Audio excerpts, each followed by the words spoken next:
And we would ask the Pledge of Allegiance to be led by Ed Castorina.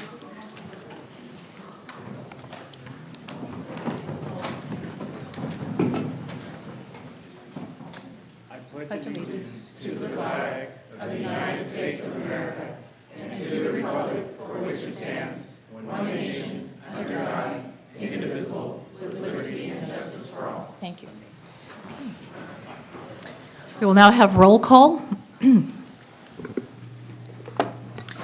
Board Member Kirby Gonzalez. Here. Board Member Wong. Here. Board Member Pizzotti. Here. Board Member Cruz. Present. And I am present.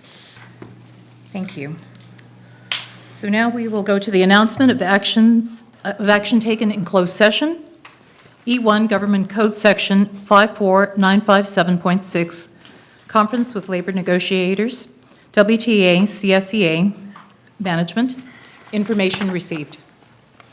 E2 Government Code 54956.9, D2, Conference with Legal Counsel, pending litigation, information received. So we will now go to approval of the agenda. May I get a motion to approve the agenda? Motion to approve. By Board Member Cruz, a second. I'll second. By Board Member Kirby Gonzalez. All in favor? Aye. Aye. And I also vote aye. Thank you. Agenda approved. We will now go to communication and celebrations. School report, Westmore Oaks Elementary. Stacy Falconer, principal.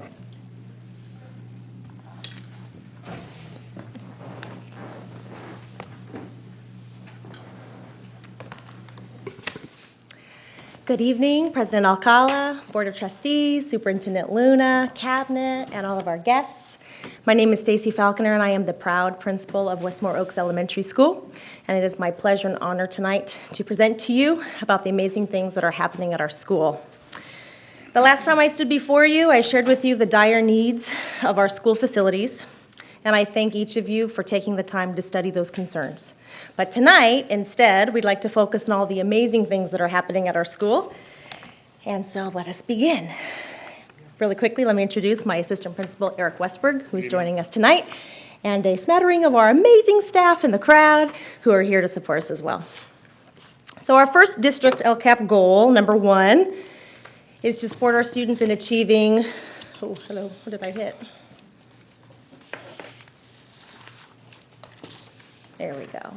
Support our students in achieving career and college readiness and 21st century skills. At Westmore Oaks, we recognize that the importance of preparing our students not only for their next grade level of learning, but also for high school graduation, and even more importantly, beyond. Westmore students have access to educational programs that support the STEM sciences and arts, such as electives in robotics, creative design, modeling, and band. We've also increased our student access to technology this year, and we provide rigorous and relevant engaging learning that is meaningful and preparing students for college. We've twice been the winner of the district-wide College Wear Wednesday competitions. We're very proud of that. We're going to get that trophy back for the last month of school. So look out, Southport, because here we come. And we've expanded our AVID college readiness program this year to not only encompass grades 6 through 8, but also to extend down now into our elementary grades of 4th and 5th.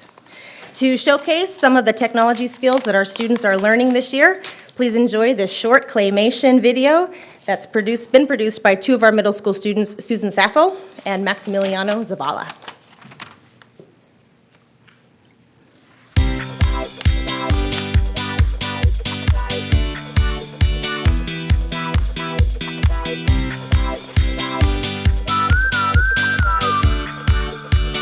If you didn't know his name, that is Sir Wesley of Westmore Oaks.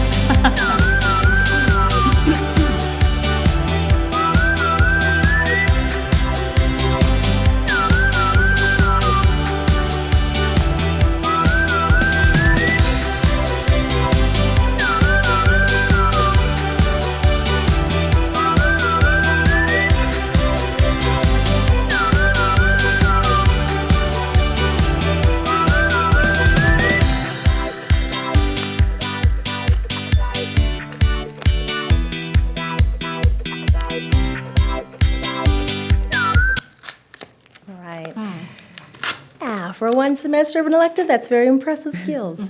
Our next LCAP goal that we're focusing on Westmore is providing educational opportunities to our students, recognizing that they are unique individuals with diverse backgrounds and needs.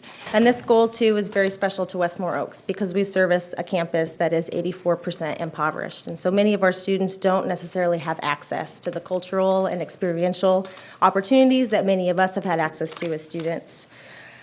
So this year, our staff and teachers have been expending a tremendous amount of time and energy applying for grants, partnering with local agencies and organizations in order to provide our students workshops and seminars and field trips and presentations that make learning engaging and meaningful. Already this year, our students have created classroom ponds to replicate ecosystems that they can analyze for their science classes. They've explored augmented reality through Google. They've demonstrated coding and engineering skills at StuCon and Hour of Code. And our fourth graders have released over 100 salmon at Miller Park this year. Our second graders attended a cultural acrobatic performance at that Mondavi Center. And thank you so very much to our board. This year, some of our sixth grade students who had never before seen the forest got to experience live science at Sly Park Science Environmental School. So we thank you for that. Another aspect of our school that we are incredibly proud of is our school garden. It is our gem, it's our jewel. Partnering with YOLO Farm to Fork and Rayleigh's, a small cadre of our teachers with leadership from Paula Tapia, our cafeteria manager, have created an on-site opportunity for our students to not only learn about agriculture and life science, but also about supply and demand, consumerism, as they not only grow fruits and vegetables, but harvest them to be served in our school cafeteria. So I recently found out that they harvested 32 pounds of celery from our garden, which yielded 18 pounds of usable product that was served in our cafeteria. The kids wiped it out in a day. And when I asked Paula, how much do they typically eat of celery in a day, she said less than 5 pounds of store-bought delivered celery, and they consumed 18 pounds. I hate celery with a passion. It is one of the few foods that I absolutely will not eat, but had there been any left at the end of middle school lunch, even I would have eaten a stalk of our homegrown celery. So we are that proud to see our kids engaging in nutritional foods as a result of being able to see them cultivate and grow.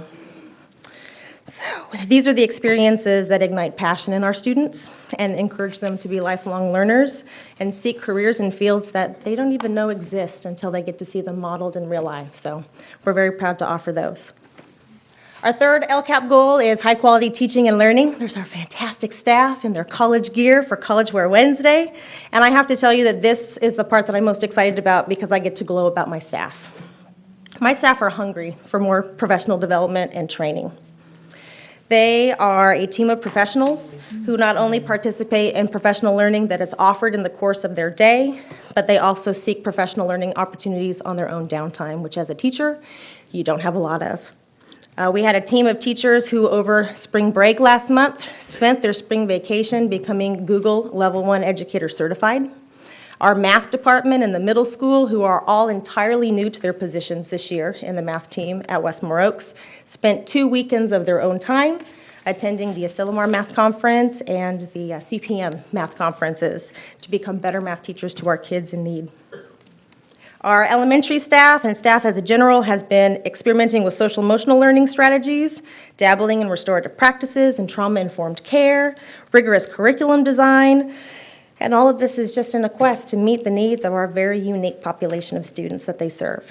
They themselves model what it means to be a lifelong learner and to have a growth mindset, and they are to be commended and applauded for their efforts. Our fourth LCAP goal is to create a school culture and climate that promotes safety, positivity, and joy. We're in our second year of implementing our Dragon Code of Honor, and each month, elementary students are nominated by their elementary teachers to be recognized at a monthly celebration called our Dragons of the Month. And not to forget our middle school students as well, they're recognized quarterly as deserving dragons for following that same code. We are continuing to partner with Kevin Bracey as a Reach One Alliance school, and we are grateful to our PTSA for their continued support in providing our students daily incentives to exhibit positive behavior through our WOW tickets and our WOW store. And we've also rallied this year behind a new school logo. which you can see on display tonight, and you will find later in your swag bags when you come and visit our schools. And it's helping us to create a new face and a fresh identity for our campus. Finally, our last LCAP goal is our community engagement. And to support our parents and family communities this year, we are meeting monthly, Mr. Westberg and myself, with any member of our school community who chooses to attend our monthly Dragon Keepers Community Coffee Hour, in which you are all invited to attend as well. We support our families and community members with regular communication via weekly all-calls and our social media pages. And one request was made last year at one of our principal coffees for more parent education. And so this spring, we partnered with PK, Parent Institute for Quality Education, and we are now in the midst of offering Parent University to several of our families. So as you can see, there are many great things happening at Westmore Oaks, and if we're able to offer all of these things with what we have, amazing staff who are passionate, innovative, flexible, and adaptable, just imagine what we could achieve as our facilities continue to grow and develop to meet the modern needs of our students today. So we thank you for letting us glow about our campus today. And to close us out, we encourage you to enjoy this very short performance by a select ensemble of our advanced band under the direction of our band director, Grace Chamberlain.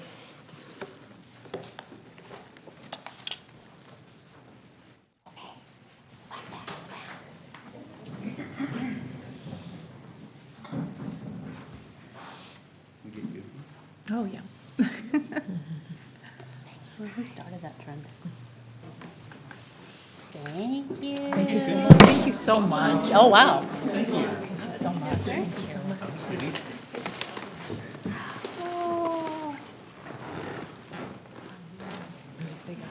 love this stuff. The dragon bird. Oh, yeah. Oh, fabulous. Oh, this is so nice. Oh, my goodness.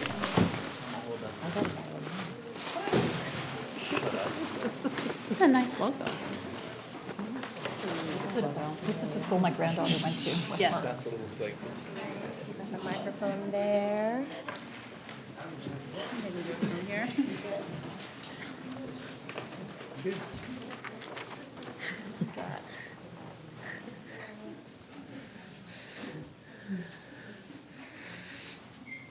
That's the quickest setup.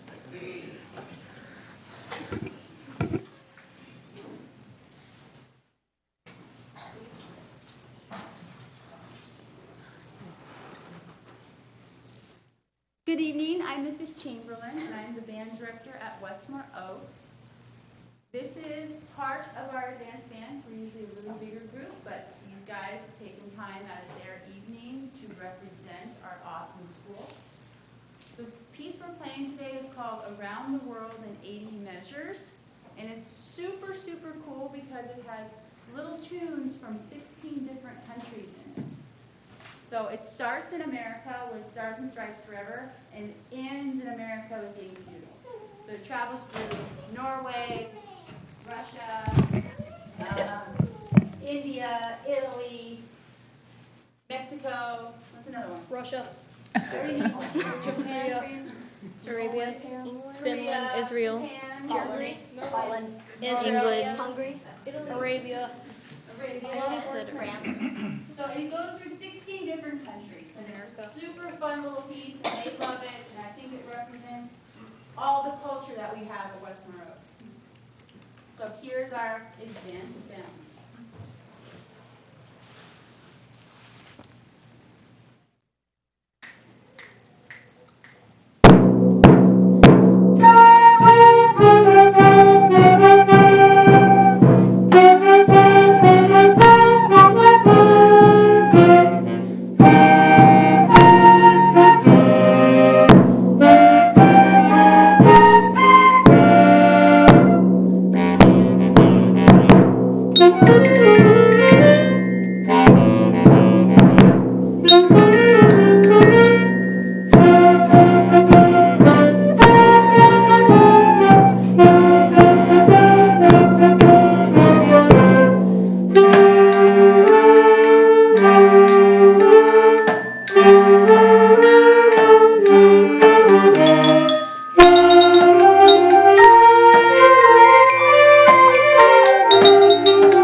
That's fantastic.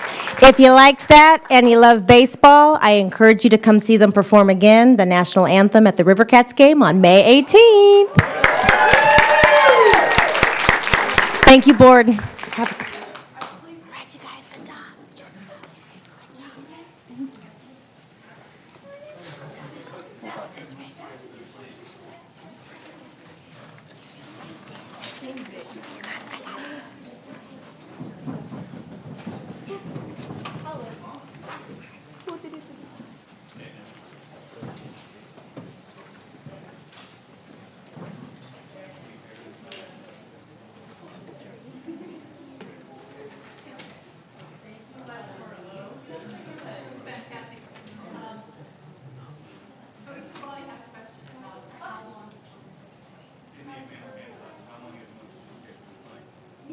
It's on. A couple of them are sixth graders, some are seventh graders, some are eighth graders, so they've been playing for about maybe 2 to 3 years. Wow, that's very great. good. Ah, thank you. There I am.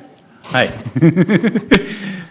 Thank you very much. You're welcome. Thank you for having us. Thank you so much. It was Thank you for all fabulous. your work. It was beautiful.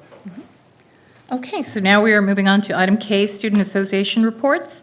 Student Board Member Dicer Johim Yeah.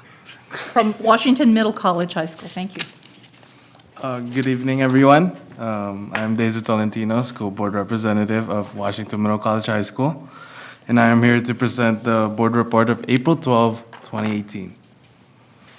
In River City Athletics, River City Track, they started off the season with a couple injuries of their 2 varsity runners. But the junior varsity boys team has really stepped up and are performing well. Last week, they brought home a 3rd place trophy from an invitational that had 44 schools competing. This is one of the biggest track teams they've ever had at River City. In River City baseball, the first half of their season has been a character builder. Unfortunately, due to weather, injuries at key positions in the tough non-league schedule, things haven't always been perfect. But throughout that, their players have not quit and continue to make a commitment to the hard work it will take to get things back on track in the second half. In River City boys golf, they're presently in 4th place out of 7 teams. Team and individual scores are improving weekly, and players are having a great time. The team is losing fewer balls than ever. In River City boys volleyball, varsity volleyball has doubled win total from last year, with half of the league season remaining. And the addition of the junior varsity team provided hope for the future. 14 of 17 players are underclassmen, so expectations are high for program to continue to grow and get more competitive. In River City swimming, the Raiders have been off for a couple weeks due to spring break. I apologize. The team is undefeated in league competition, and the team will take on Woodland at Friday, River City, and the meet begins at 4 p.m. In boys tennis, the River City boys tennis is currently 7-0 in the Tri-County Conference and 11-4 overall. The team is seeking its 4th straight TCC championship. Important home matches coming up on Friday against Pioneer and next Wednesday against River Valley. In River City softball, The Lady Raiders are in full swing. Not that the weather is better. This week, they beat Rio Linda 6-5 and River Valley 10-0. And on May 5th, they will be hosting a breast cancer awareness event. Their game starts at 3 p.m. And then in River City leadership, they're currently working on top 10 senior dinner, and which will be held at Spaghetti Factory on April 27th. The last couple of weeks, the leadership has been receiving input on the Move Up rally on May 4th. Voting on social media and Google Forms are still being accepted, and the decisions will be announced and promoted next week. In Bridgeway, tomorrow, April 13, they are having an annual Bridgeway Island Spring Concert picnic. The band plays for their students and their parents for an hour of family picnic fun. Also, the Be Active group has put on a color run. Parents, staff, and kids run 5 kilometers around the campus and get colored chalk thrown at them as they pass by. It's gonna be a color mess. In April 14, PTO annual fundraiser is being held Saturday night to help raise school funds. And on April 20, they're having a principal's cafe. The WSD cabinet members will be there speaking to parents. And in Bright Career and College Training will host River City High School's professional theater pathway for its performance of Little Shop of Horrors, April 13, 14, 15, and then again in April 19, 20, and 21. Information and tickets are available now in rchsproductions.weebly.com. The Culinary Arts and Farm to Fork Education Program, also known as CAF, will be participating at the Earth Day celebration in West Sacramento at City Hall on Saturday, April 21, from 10 a.m. to 2 p.m. Culinary arts students will be whipping up spring rolls and California rolls, and West Sacramento FFA students will be selling garden plants for $3 to $5. Look for the Bright CAF banner and pop-up tent. The Bright annual parking lot sale will take place at Bright Center and College Training, April 28, 8 a.m. to 2 p.m. Please see Isabel Mejia, the administrative secretary, to pay $20 for a parking space to sell your stuff. The parking lot sale is a fundraiser for the CAF's culinary and the FFA agriculture programs. West Sacramento's FFA annual awards night this year is May 18th at the Bright Garden Cafe, beginning at 5:30 p.m. Appetizers and desserts will be provided. Please RSVP with Mrs. McAllister at 916-375-7901 or email her if you would like to attend. CAF will be opening the Bright Garden Cafe for lunch on April 25 and 26. Mark your calendars now. It's open from 12:30 to 1:30 p.m. and reservations are not required. For Washington Middle College High School, last Friday, 7 of our students presented on behalf of Tree Davis to the 6th graders at Westfield Elementary, and then helped them plant several trees. Their work as tree ambassadors will continue throughout the year at various locations, including all students' participation in a native habitat planting event during May 4th in UC Davis. And in the same evening, we also hosted our first Unity Night, a multicultural evening of music, food, games, world fashion, and fun. Thanks to Miss Bradley and the student planning team for a great event attended by about 100 community members and families. Next week, all students will be taking Amtrak out to San Francisco to visit the Exploratorium and a video conference live with the Okeanos Explorer crew conducting research in the deep water areas of the Gulf of Mexico. And our last two speakers have kept things politically correct. Mayor Calbadon visited us before spring break, and County Supervisor Villegas. And that's the school board report for April 12, 2018. Thank you, great job. Okay, so now we are moving on to the WTA report. Don Stauffer.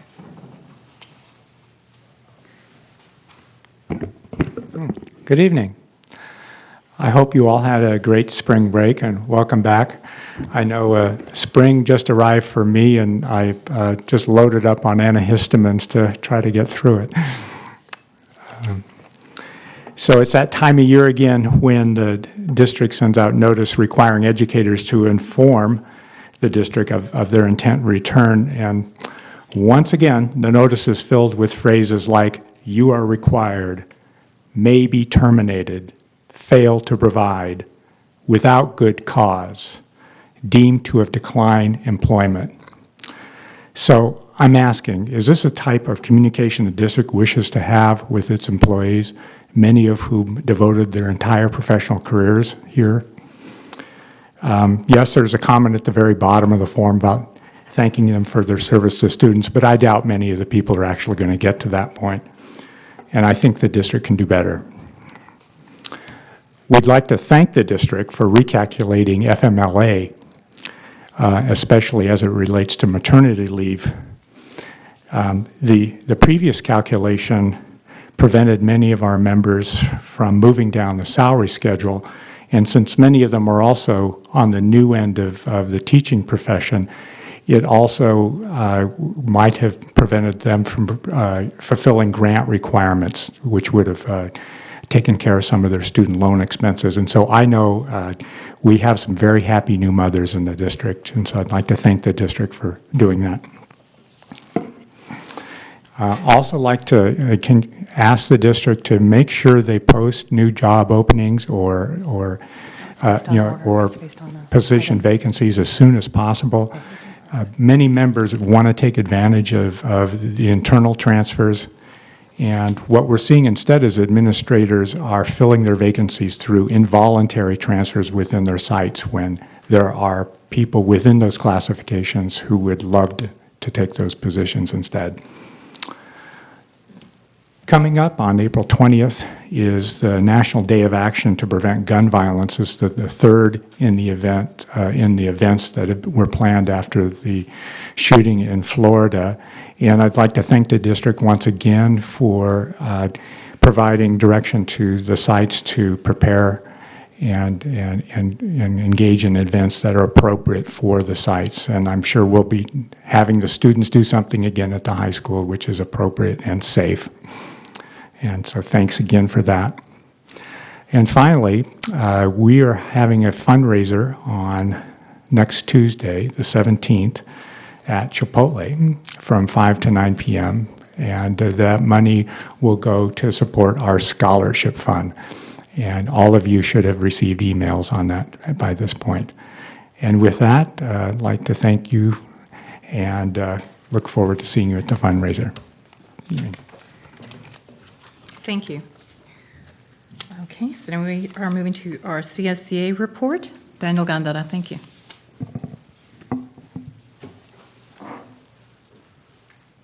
Good evening, Board. Good evening, Superintendent Luna. Reclassification update. We've had a lot of reclassifications this year, and they're moving along, so hopefully in a couple weeks we'll be able to have them up there for you guys to approve. We had a negotiation session today. It went really well. TA'd another article and one more to go, so hopefully soon. The district is issuing uniforms to 2 departments, transportation and custodial staff, and I've had some concerns from female members that would like polo shirts instead of full button-down T-shirts and, or shirts, and we've discussed this today also in negotiations. So before any action's taken on that, if we could have a meeting and see what they find. And also, the last thing is our CBA, if we can somehow work together and have every department and every site read and understand it and follow it.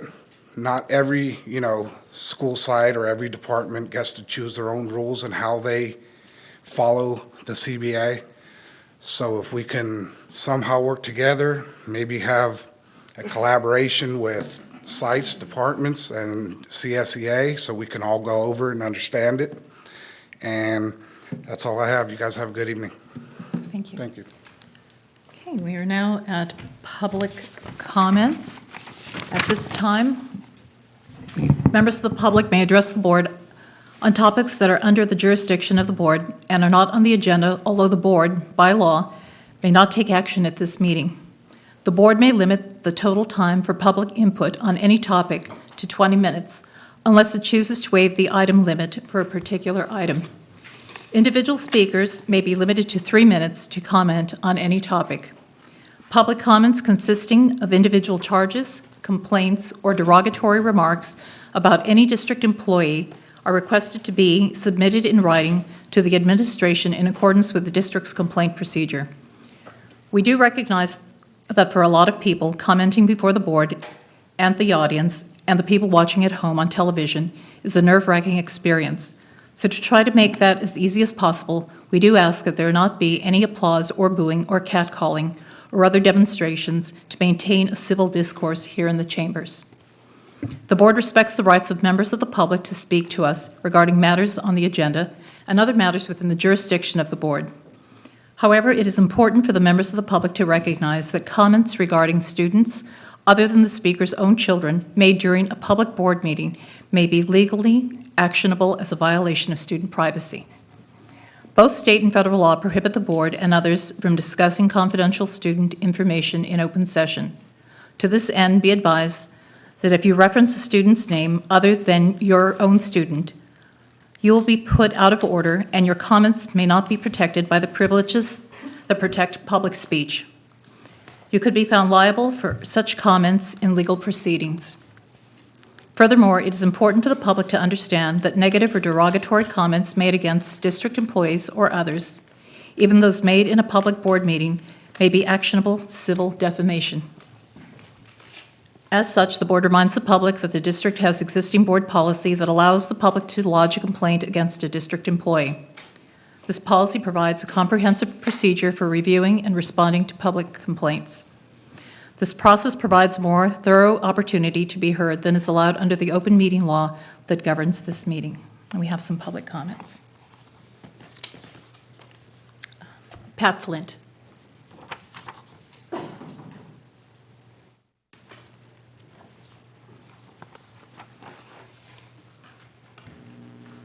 And I remind everyone about the 3-minute rule. Thank you. I promise I'll be very good today. Thank you. I'm here to recommend to the board. I'm not trying to micromanage you, I'm trying to protect you. So please don't think that I'm saying you have to do this. It's just a recommendation. I recommend that you have an independent audit of all funds in this district, basically to protect yourselves and the school district. You let your business manager go for reasons that are not public. I understand that. And at the last meeting on facilities, you were not given all the information that you needed, whether it be accidentally left out or whether it be they couldn't find some of the information that they needed to bring to you. So again, my recommendation would be that to start a clean slate for your new business manager so that everything is in place for that business manager to come in and be able to start from the ground up and not have to go back and research and do a lot of work. I would recommend that you as a board interview 2 to 3 firms to do the audit and decide for yourself which firm you think is best suited for the district. for the questions that you may want to ask and the information that you may want to gather. So again, it's just a recommendation. It's not micromanaging, has nothing to do against the superintendent or anybody else. It's just for your own protection. Thank you. Thank you. Laura Jamison?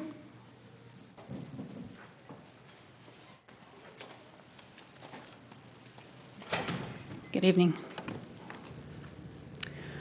So one of the things I am here to say is that during a April 5th workshop, the district superintendent asked that public information not be shared with the public. I do not think that is appropriate or legal, and I just want that on the verbal record, on video, and in the meeting minutes. Another thing about that April 5th meeting is that there was some very important information discussed at that meeting, and it's the use of special meetings that are not recorded and publicly available on video. It's unnerving. I think some of this information, it needs to be discussed in public, so our community knows the plans that the school district is discussing. I recognize that these are draft plans, and we're still getting ideas, but I think the community needs to be involved in some of these decisions for future facilities. One of the topics that was discussed in Plan 2 from that meeting was no school in the Liberty development. That's quite upsetting to hear that if there's no school in the Liberty development, that will be 3 schools in 2/3 of our city. That's not appropriate. That would mean some kids would have to ride their bikes 3 to 4 miles to get to school. Having no school in Liberty is going to impact the traffic in Southport tremendously. So to even consider not having a school in Liberty it cannot be considered.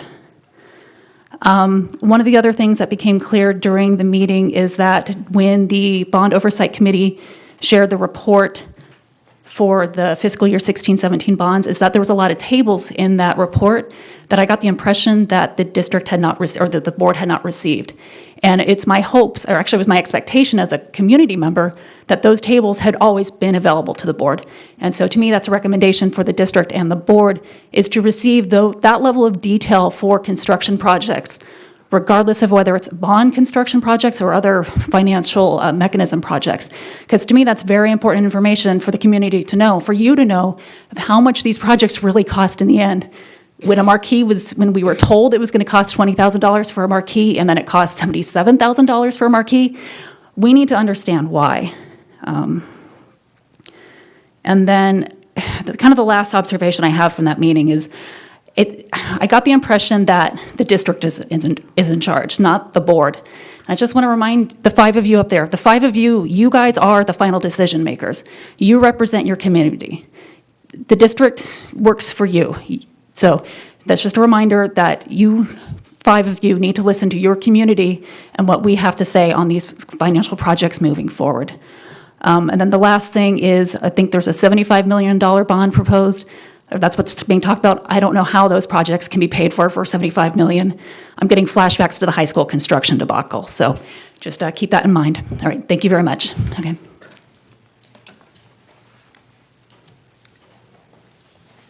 Let's do another. Okay, very good. Superintendent. Thank you. Okay, so we will now move to board comments. Let us begin with Board Member Sarah Kirby-Gonzalez. Okay, thank you. We have a curriculum council meeting. Trustee Vice President Wong and sorry, I'm having this. Whatever. Jackie. It's been a really long day, Jackie. I will just be honest. So, yes. We're going to be at the Curriculum Council April 17th. And then there's also the district, not to be confused with the city's Mayor Trust Future Ready, the work that the district is doing with a different Future Ready in terms of looking at our reports and how we're doing in terms of the skills we're doing with our own kids. And that group has just finished their report, and so it's now being revised and looked at to come back and get community input. And so that will be happening May 7th. And with those pieces, I attended the new structure over at Elkhorn Park, which is right next to Elkhorn School. And so that park is not right now open during school time. Our kids are using that during the school day. And if you have a young infant, that is the park for you to go to. I wish it was around when my girls were younger because they have one of those baby swings that you can sit on and swing with your infant. And it's a great park there. And so you should go check it out if you haven't already. I also visited Riverbank Kindergarten over there. And I know we've talked a lot about kindergarten. There's a lot of talk about full-day kindergarten. I know a lot of, I think, maybe members of the board support full-day kindergarten. I know I've heard the district talk about full-day kindergarten. And so I just want to share a perspective for families that are thinking about both. We have facility constraints in our district, so even if we wanted to, we couldn't right now do full-day kindergarten everywhere. But as somebody who's taught kindergarten, and I've also volunteered in my daughter's kindergarten classroom, the benefit of AM/PM is that you have two teachers. And so you have two teachers who are working with small groups of kids, and they're able to give them much closer attention when they're working together during that time than you are with one teacher for full day. So just as we keep thinking about that and letting it simmer, I would think if we go to full day, if we did eventually down the road, facilities, all that not being an object, look at having an aide in those classrooms. So food for thought. And the parents are no longer here who came to talk to us about preschool, but we did this evening before we went into closed session have quite a few parents come and talk to us about preschool. We've needed to do some restructuring, and there's looking at, there used to be a summer option for preschool programs that is now being changed to have our preschools match the school year calendar. And after getting phone calls from the community and hearing from them this week, I did start looking into other districts and what they do. There are quite a few districts who also run preschool during the school year calendar, just like the proposal that we're looking at for us for next year. There are a few that also have kept the summer school, so there are options in the summer. And so at last night's city council meeting, they talked about the fact that when they look at their high-quality preschools, we are projected to need 750 slots in the city, and that they're 70 slots short. And so it's a very real concern when parents come here and tell us that they are worried about having a place for their children in the summer. I don't know if our city can accommodate these children, and my heart just breaks as a working mom, having to worry about going to work and not sure if your child's in a high-quality place. And so I want us to keep working and bridging the gap with them in terms of looking at, I don't know if the staff has done this already, but city programs and looking at how maybe we can work with the city on some things. They do the kids camp, but that's 5 through 11. Maybe there would be a way to look at kids camps that could be for preschool and have conversations like that. Discovery and James Marshall are also off in the summer too, just so those of you up here know that.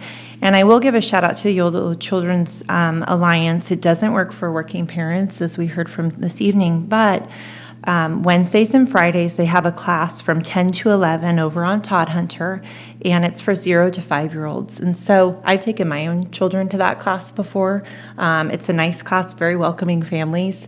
And so that is one place that people can look to go if they just need to get out and have some good experiences for their kids. But we know that this is a hardship, and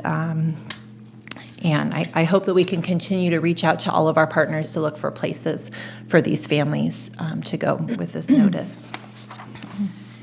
And at last night's city council meeting, there was a lot of discussion about the Kids Home Run program. And last night they were talking about internships specifically. And I want to remind us that we, as a district, am very proud of taking the bulk of those internships. And so we actually bring on and train our own.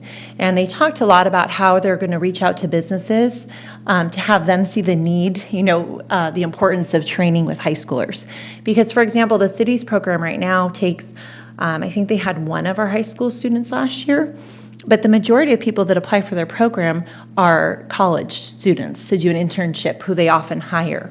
And so it's important, I think, when we talk to businesses about the difference between taking an intern who is a high schooler. Obviously, that's going to look very different than somebody who's in who's in college. And really, it's an opportunity to give back to your community. It's an opportunity to volunteer. I take student teachers, and I certainly don't get paid to have a student teacher in my classroom.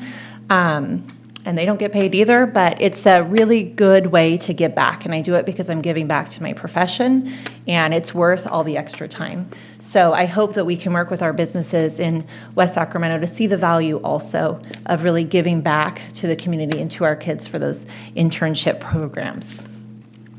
I also would recommend to staff that we reach out to the city when they do a presentation like that in the future. There was a lot of talk about, are the high school students ready?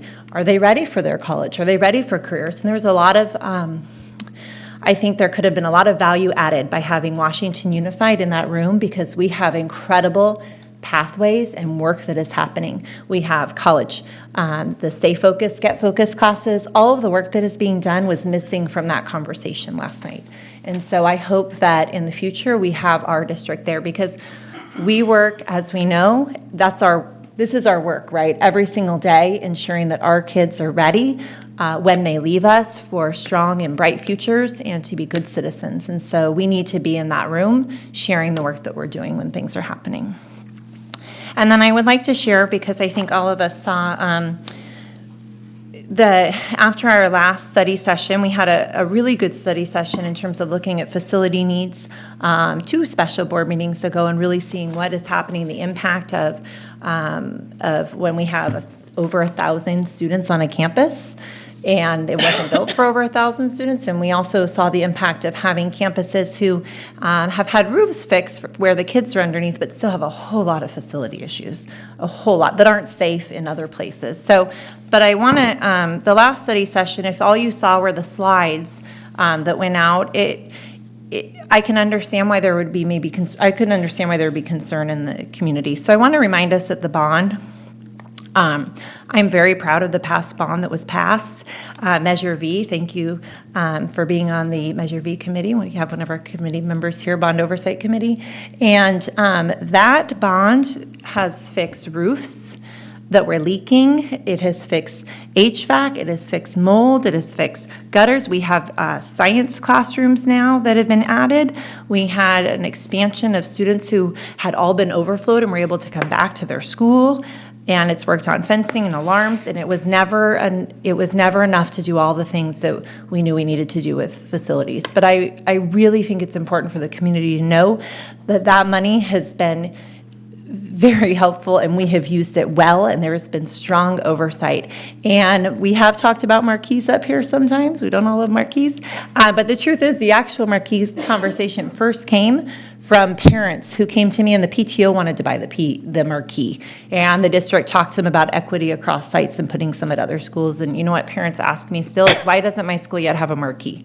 And so I know that that money has done some really incredible things. And thank you to the voters of West Sacramento, and know that your money has been really well spent in those areas. And we will not be taking down buildings, as another slide on here looked like,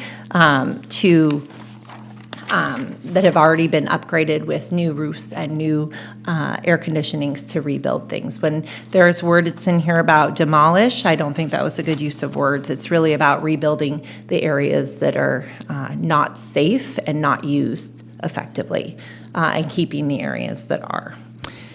So I think it's important to share that. Thank you for letting me take quite a bit of time with that, but there was a lot of misconception. I can see if I was a teacher at Westmore Oaks being really concerned, seeing all these slides going up and not hearing, not being in the room and not knowing what's going on. Also, what was glaring was seeing a restructuring of our program, as though it looked like we might be changing our K-8 model. And that, I want to assure the community, I would not ever support a change like that in the boardroom outside of the public. That is a conversation that we are engaged with the public in. It's not a conversation that I don't support it at this point, but I want to let people know that was a very premature discussion that was here, and so you can rest easy knowing that you will be part of those conversations should they come up. Thank you. Board Member Cruz? First, I would like to thank our community that does come to the board meetings and the ones that stops us at Walmart. But as Board Member Kirby Gonzalez stated, we had a group of parents that came and talked to us about preschool. And the parents that come to our board meetings and give us feedback, they're just very important. There's 5 of us on the board, and if we don't hear from you, we don't know what's going on in the community. So I know sometimes our meetings go late, and sometimes you hang out for a while, but I do want to just thank our community and continue to talk with us so we know what's going on. I know Board Member Kirby Gonzalez went to the Elkhorn Park grand opening, reopening, not sure, but I know in May, Bright Park will be having a reopening, showing some of their improvements, and I really hope that I get to see a bench memorializing Charles Castorino that we talked about for a long time, one of our missed community members. And I know at Elkhorn they had a nice sign, not a marquee, but a sign that showed the partnership and actually had Washington Unified on that sign, and I hope Bright also does the same because it's important to show those partnerships. And while we have the partnerships, I also think it's pretty important that the school district can't be looked at every time when we need a new park or a new suggestion, because as you know, we need our land for our kids. You know, we can't be the superhero for all the parks. So it is a good partnership, but I also don't want to be looked at all the time that we need to expand a park or need a park or some fields. So I'd also like to mention the NCCT program, the Northern California Construction Training. I believe that's what it stands for. It's at our Bright campus, and many times that program is overlooked. Right now, the students there are preparing for their Build the Shed competition, and it's a very, very serious competition over there. I've seen the injuries, but often they have a small spot there on the Bright campus, and often they're overlooked. And last Monday, I attended the Yolo County School Board Association meeting. On April 30th, we're going to have the Education and Excellence Awards. And I reached out to Superintendent Luna. Last year, I guess there was some miscommunication for board members didn't have badges and so forth when they came in. So if you are going to go to the April 30th event in Woodland, please let Superintendent Luna know. If she doesn't know, she doesn't register, and so you're not going to have a badge there. If you know you're not going to go, also let her know so we don't have any problems. And our NCCT program, again, they are doing the awards for all of the Yolo County school districts. And our junior ROTC will be opening the evening out there. So if you get a chance to go, that is April 30th at 5:30 in Woodland. And that's celebrating all of our educators in Yolo County, not just West Sacramento. And that's it. Thank you. Board Member Pisotti? Yeah, thank you. I just wanted to kind of piggyback on Trustee Kirby Gonzalez's comments about the facilities and future bonding workshop that we I don't know if it was a workshop or study session or what it was called specifically. In fact, to the extent that we talked about it in kind of a very closed setting, you know, at the district office, I'm going to actually make the formal request that we put it on a future agenda item, that the district provide information regarding facilities that need improvement still and additional buildings that need to be built, especially in the Southport or Liberty area, as was mentioned by a community member. That is, you know, a dire need at this point. The overcrowding and future growth of our district is growing in the southern portion of the district and is causing you know, kids to be bussed out of their home schools to other portions in our district. Therefore, we need to look at what can we do. We need to be creative at potentially expanding the facilities that we currently have, but we also need to build new facilities too. But in doing that, we have to repair the ones that are currently in disrepair, because I don't know if any of you that, have talked about, say, Westmore Oaks. If you've been on that campus and seen the conditions that our staff is teaching our students, I think you would be wholeheartedly in support of a bond to fix that campus.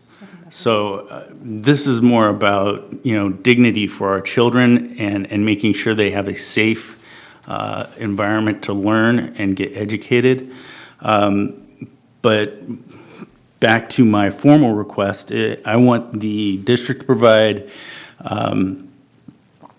roughly the same information that we heard at the study session in a public forum, in a public meeting, or at a next future board agenda item, and then talk about potential polling matters, because I would like the board to give direction on what we are going to do if we choose to do it, and when we choose to do it. So it has to come before board in terms of something that we have to take action on. So this is something that I want us to talk about publicly and have a discussion about, as well as receive further information from the district on that.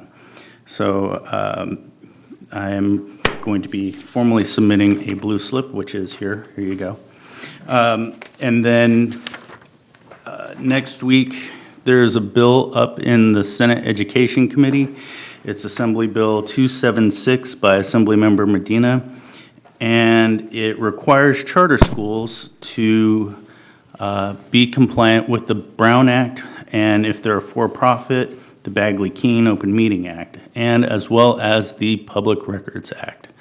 So I'm going to go be testifying in support as an individual trustee, not as representative of our district, but I encourage all our other board members to do so as well. They have the opportunity.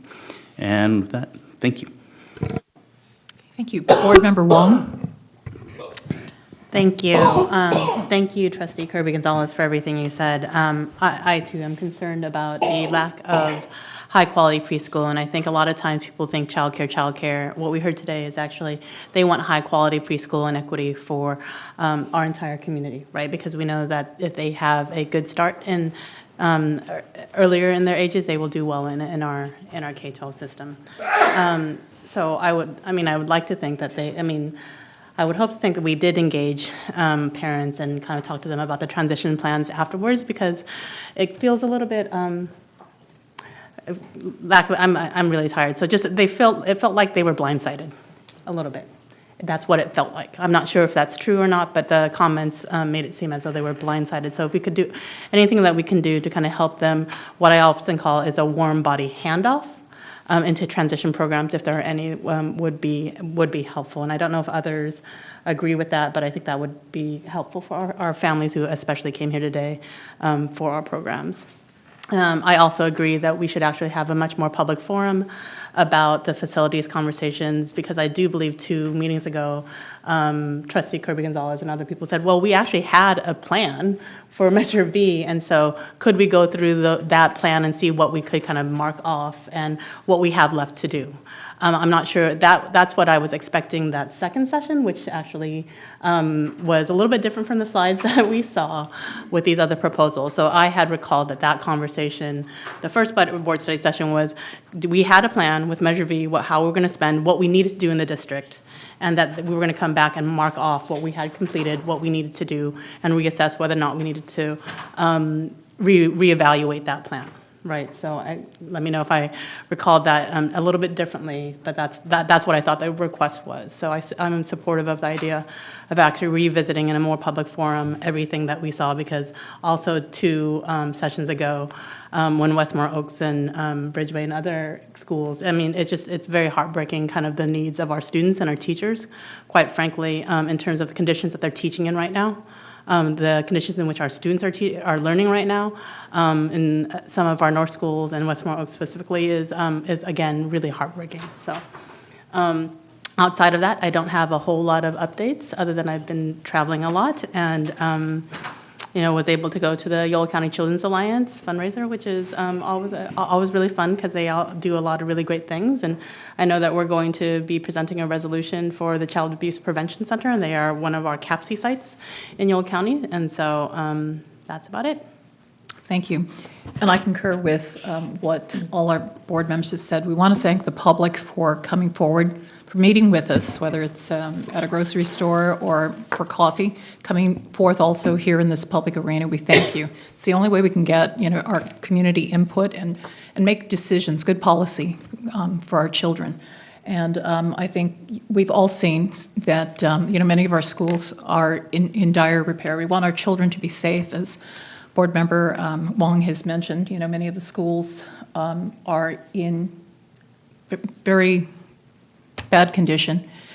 We've seen this more in our older schools in the north, and there's certain pride and there's just a mindset that comes when you're working in a very well-kept environment. So we want our children to always feel that pride and to make that learning environment conducive.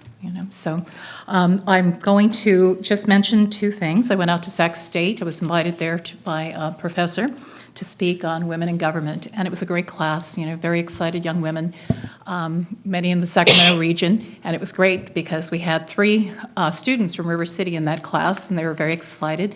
They shared with me that they had actually decided to go to college because of the wonderful teachers that they had, at River City High School. And it was also great because many of them do want to seek careers in public service. We mentioned, school board and city council, and I think we're not going to have to worry as we get older. We will have many of those students here in West Sacramento ready to jump in. Also, I'm really looking forward to seeing the Little Shop of Horrors. I have my tickets here, and I'm dying to see who Seymour is. So I plan on attending tomorrow evening. And let's see, today I attended a wonderful reception honoring Dolores Huerta. It was also her celebration of her 88th birthday. The Assembly and the Senate honored her today. It was very inspirational to have someone of Dolores Huerta's stature, speak about how important public service is. And, she has been a champion for not just the United Farm Workers, but for women, the LGBT community, and many marginalized communities. So it was wonderful being able to celebrate with her. And then Superintendent Luna telling you I have comments. I do. I will. I was just going to say, I do want to attend the Excellence in Education Awards. I'm letting you know, and Board Member Cruz, that I'm very interested in attending. And I believe that's all. April Thank you. 30th. It's a Monday. It's really short. They're out of there by 7 o'clock. Thank you, President Alcala, Board of Trustees, staff, and guests. I just have a few brief comments because tonight I'm going to be presenting a portion of the local accountability plan update for the board, but I just wanted to make some clarifications under my superintendent comments. I want to remind the board that every single year our budget receives a full audit, and it's a random audit of all of our budgetary items. In addition, each year our bond also gets a full audit, and the board does receive those presentations, and the board does actually approve the actual audits and is able to see the findings, if any, are found each year. I appreciate the recommendation in terms of always knowing that we're in good standing. And so we did do that for our special education program, and we have found really great outcomes for that because it gives us direction and it gives us the grounding to know where to go to help.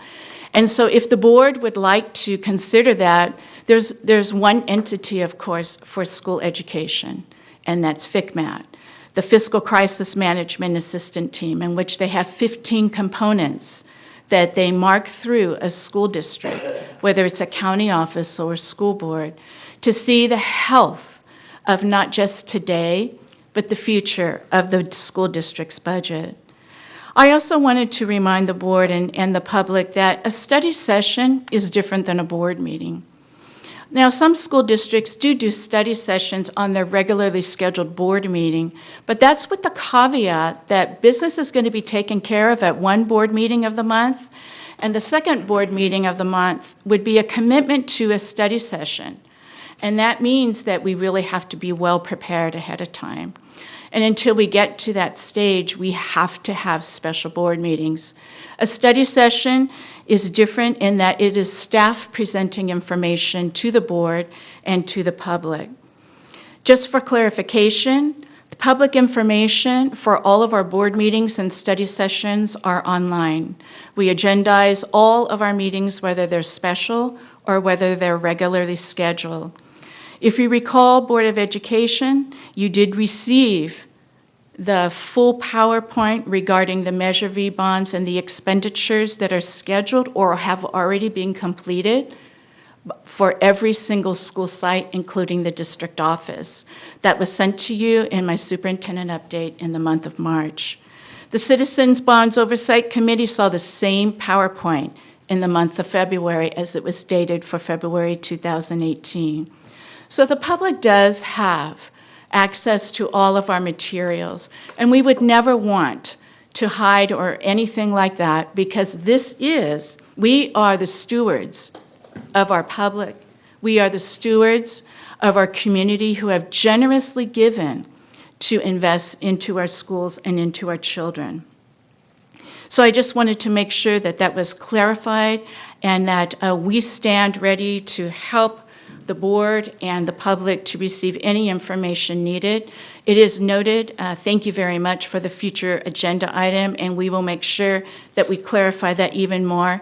I also want to let the board know that we also provided the same information to our leadership team the following Tuesday, which was this past Tuesday, so that they have all received the information. We've also have given FaceTime to Westmore Oaks staff because we had heard that they were upset that they were thinking their school was going to be demolished in the next 2 months. So we went out to ensure them that, no, we are advocating for your facilities, and it takes 2 to 3 years to actually rebuild another facility, and we're just trying to think and plan ahead. So those are the clarifications so that we are all clear about how our processes go, and I thank you for the time. There's one question that Mr. Pizzotti would like. Yes, thank you. And actually, it's not a question, it's more of a statement. I do recall the auditor's report, and I think your point is well taken in the sense that we are required to adopt that report every year and its findings. So thank you for bringing that up. I appreciate that. As for the point about the facilities, I think it is good that you came up here and to dispel those rumors, because those rumors are not well-founded, and they're just purely conjecture as to, somebody out there on some posting board, having some less than informed information about what we are going to do in the future about President Alcala?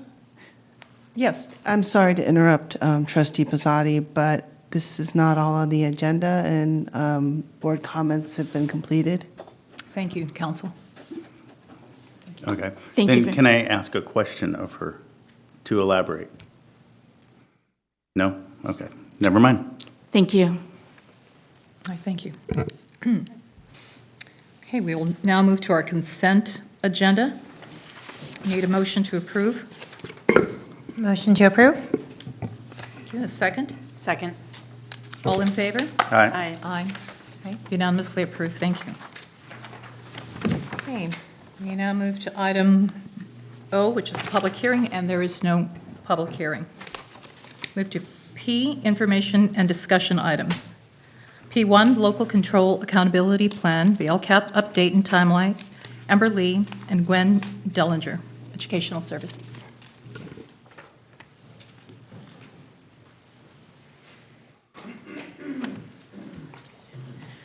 Good evening, President Alcala, Board of Trustees, Cabinet, and guests.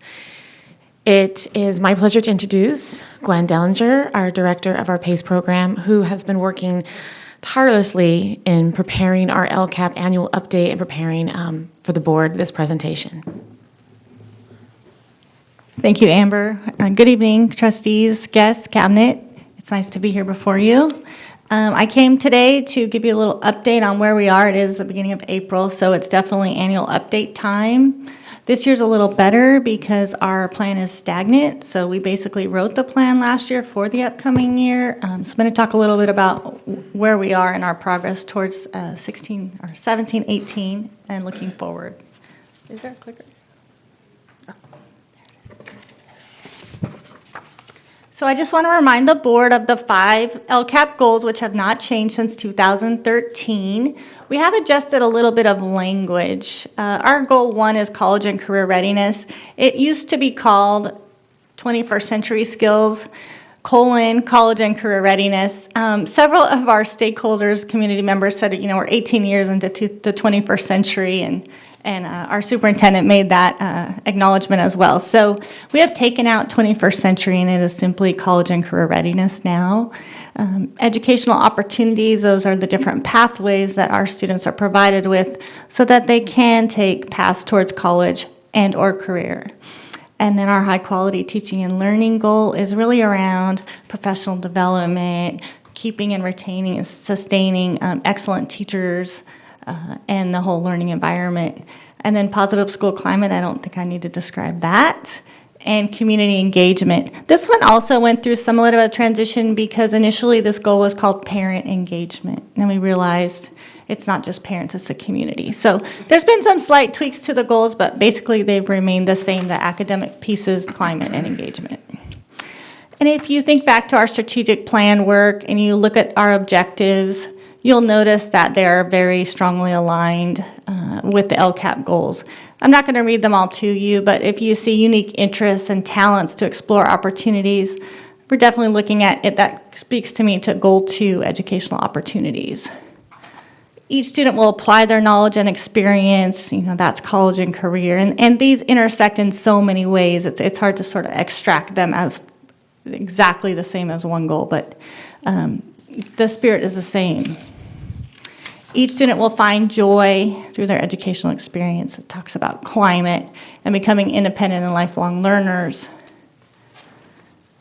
Individualized high-quality educational experiences, to me, that looks directly at high-quality teaching and learning and pathways. And finally, creating a system of professional practice, collaboration, support, mentorship. Again, that goes along with our goal of keeping our teachers professional and excellent in their craft. And then finally, we unify our community in culturally sensitive ways to engage all members of in the education of our students. So here's just a really quick example of a strong alignment, as I pointed out just a minute ago. But these are actually words from the strategic plan that align with the LCAP goals.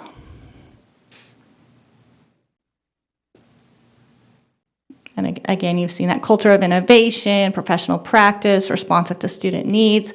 That falls right along with our goal 3.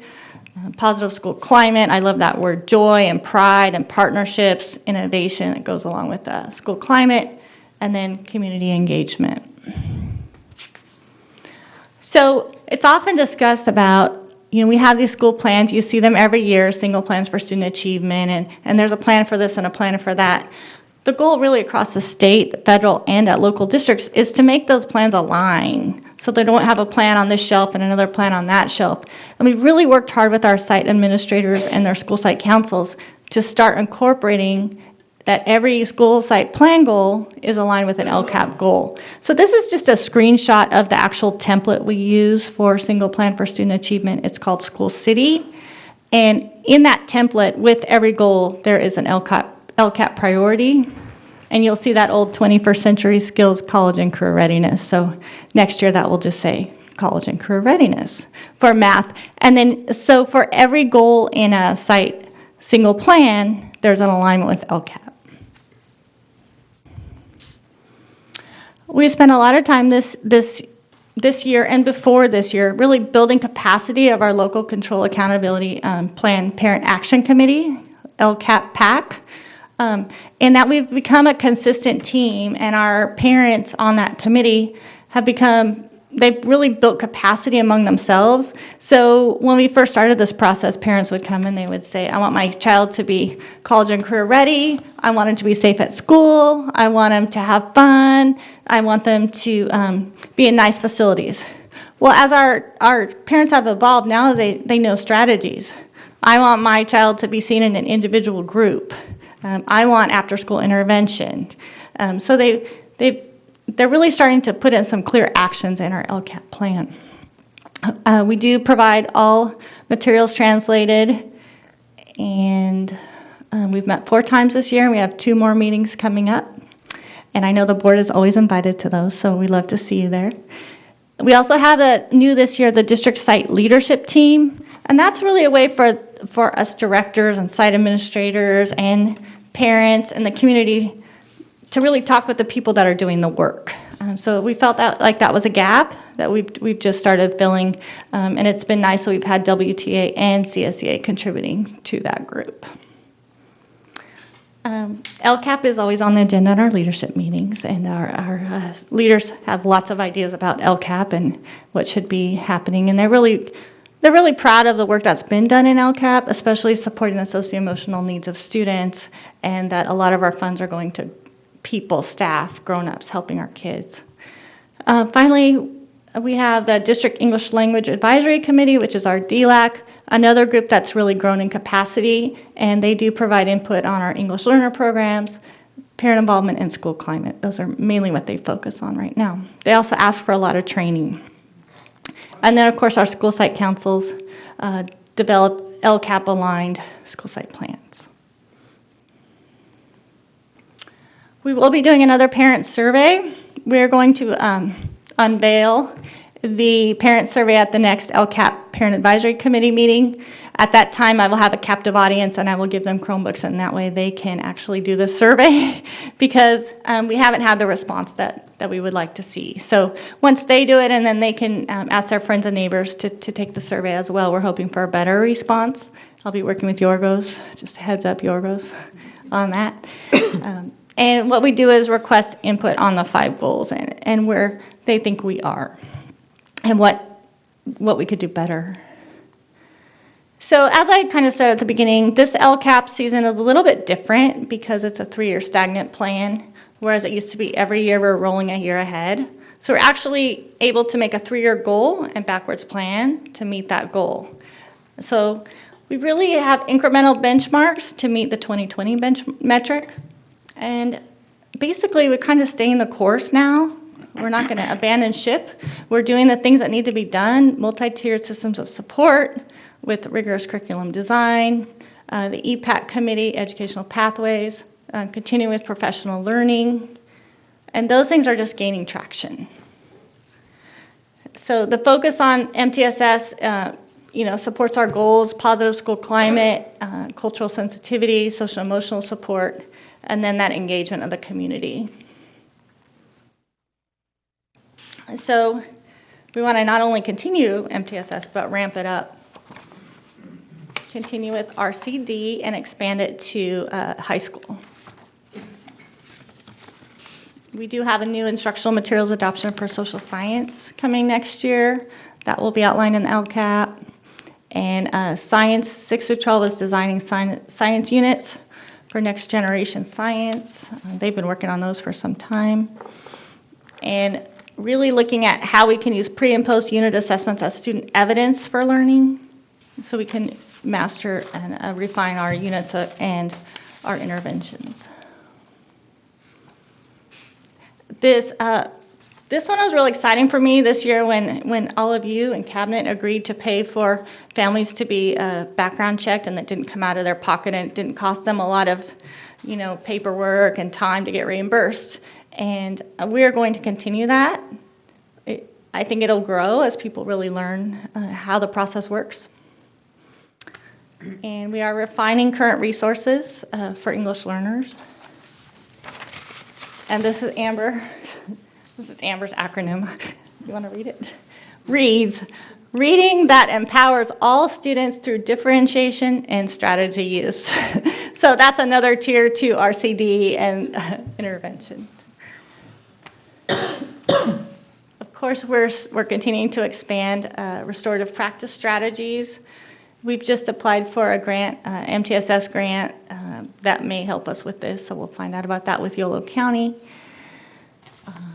And then, this year we spent a lot of time with the EPAC task force, providing recommendations, and now this year too would be about implementing. So as you look through LCAP, you'll see things like year 1, establish, make plans for year 2, implementate or refine or continue. So look for those verbs. We are piloting a summer math bridge program for students transitioning from 5th to 6th grade. That's going to be exciting. We really feel there's a need. Kids are not confident leaping into 6th, 7th, and 8th grade math. Okay, our area of focus.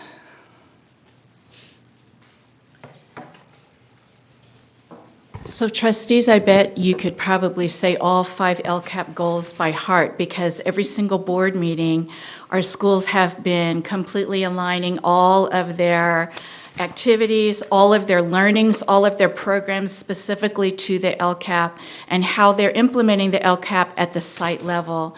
So tonight you're hearing it more at a higher level of district-wide initiatives or identified need for intervention.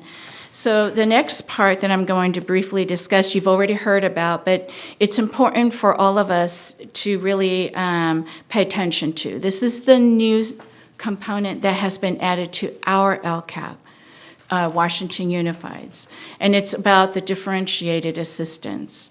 There were about 247 school districts in the state of California out of the 1,000 that were identified for needing assistance or needing intervention services to make faster improvement and progress in specific areas. Our specific area is in the area of special education, and it specifically is in 2 areas of special education, and it's the graduation rate for students identified with special needs, and secondly, looking at the suspension rates of students with special needs. So I believe I had mentioned before that I have been appointed to a state committee where there is a collaborative committee looking at this new step to assist school districts. And it's a committee that is with the State Board of Education in California. It's also with CSESA, which is the County School Districts Association. It's with AXA, with state leadership. West Ed, who is the most respected organization in regards to educational research. And so what they're looking at is how do we help school districts with this identification? And so the first thing that we want to remember is that our County Office of Education is the first step to provide assistance to school districts in these areas of need. And the one thing I have appreciated about this new component for our school district is that they're not sanctions like they used to be with No Child Left Behind. These are actual supports. And we're very fortunate with our County Office of Education and how they have the capacity to really be a partner and a collaborator with our students and our teachers. So differentiated assistance plan, it's to support our LCAP actions. And what we have been looking at since we received this identification, in the past couple months, what we've been doing is learning at different levels. There's a team of the school district that works specifically with the county office. And they have implemented a way of looking at our student performance data in these 2 areas. And then what we look at are root causes. In other words, we don't try to find solutions first. What we're looking at is how did we get these results? And is there something that we need to pay attention to that maybe we're not seeing? So that's what we mean by root causes. And they've put in a protocol. So we've learned it at the district level with the county. And then we bring it into our district leadership, and then our district leadership will eventually be bringing it to our school sites to look at suspension data and also to look at our students with special needs in their graduation rate. In terms of other areas of focus, we will be also paying attention to other areas, even though they may not be identified under this differentiated assistance.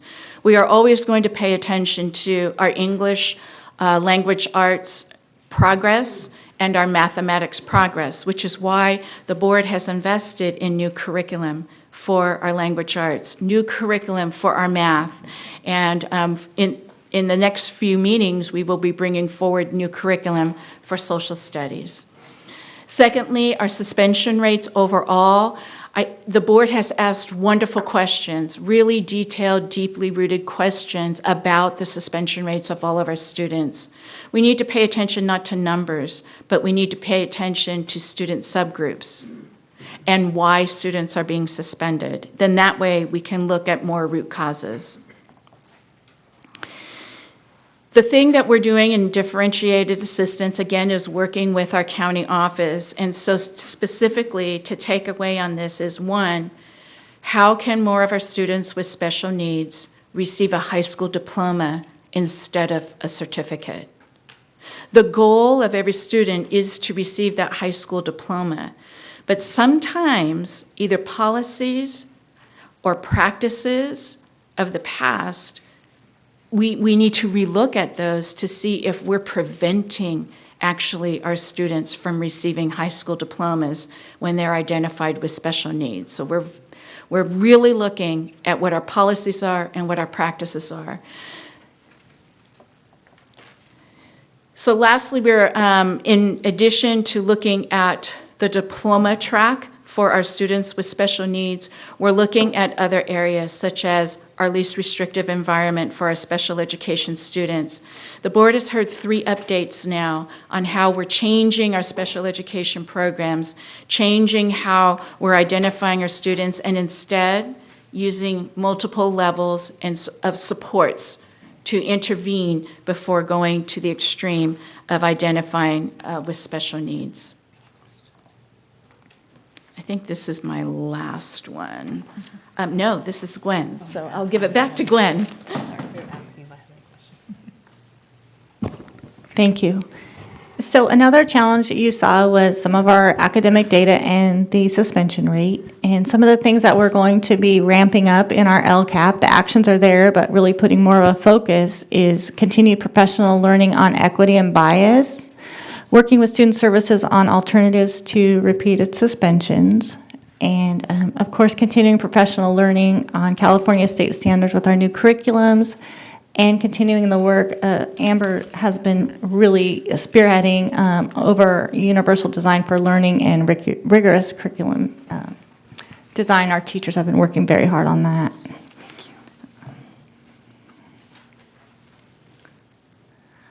So our next steps, a lot of them are my next steps in conjunction with my team, is to gather the budget expenditures. If we said we were going to spend $20,000 on professional learning for science, how much did we actually spend? Did we overspend? So maybe next year I need to allocate a little bit more for that. Or did we underspend so that not as much needs to be put there? So those are things that we explain in our annual update, and the county approves, and you look at it and say, you know, why did you allocate those resources when you didn't spend it? And it may have been, we flew a position and it just never got filled.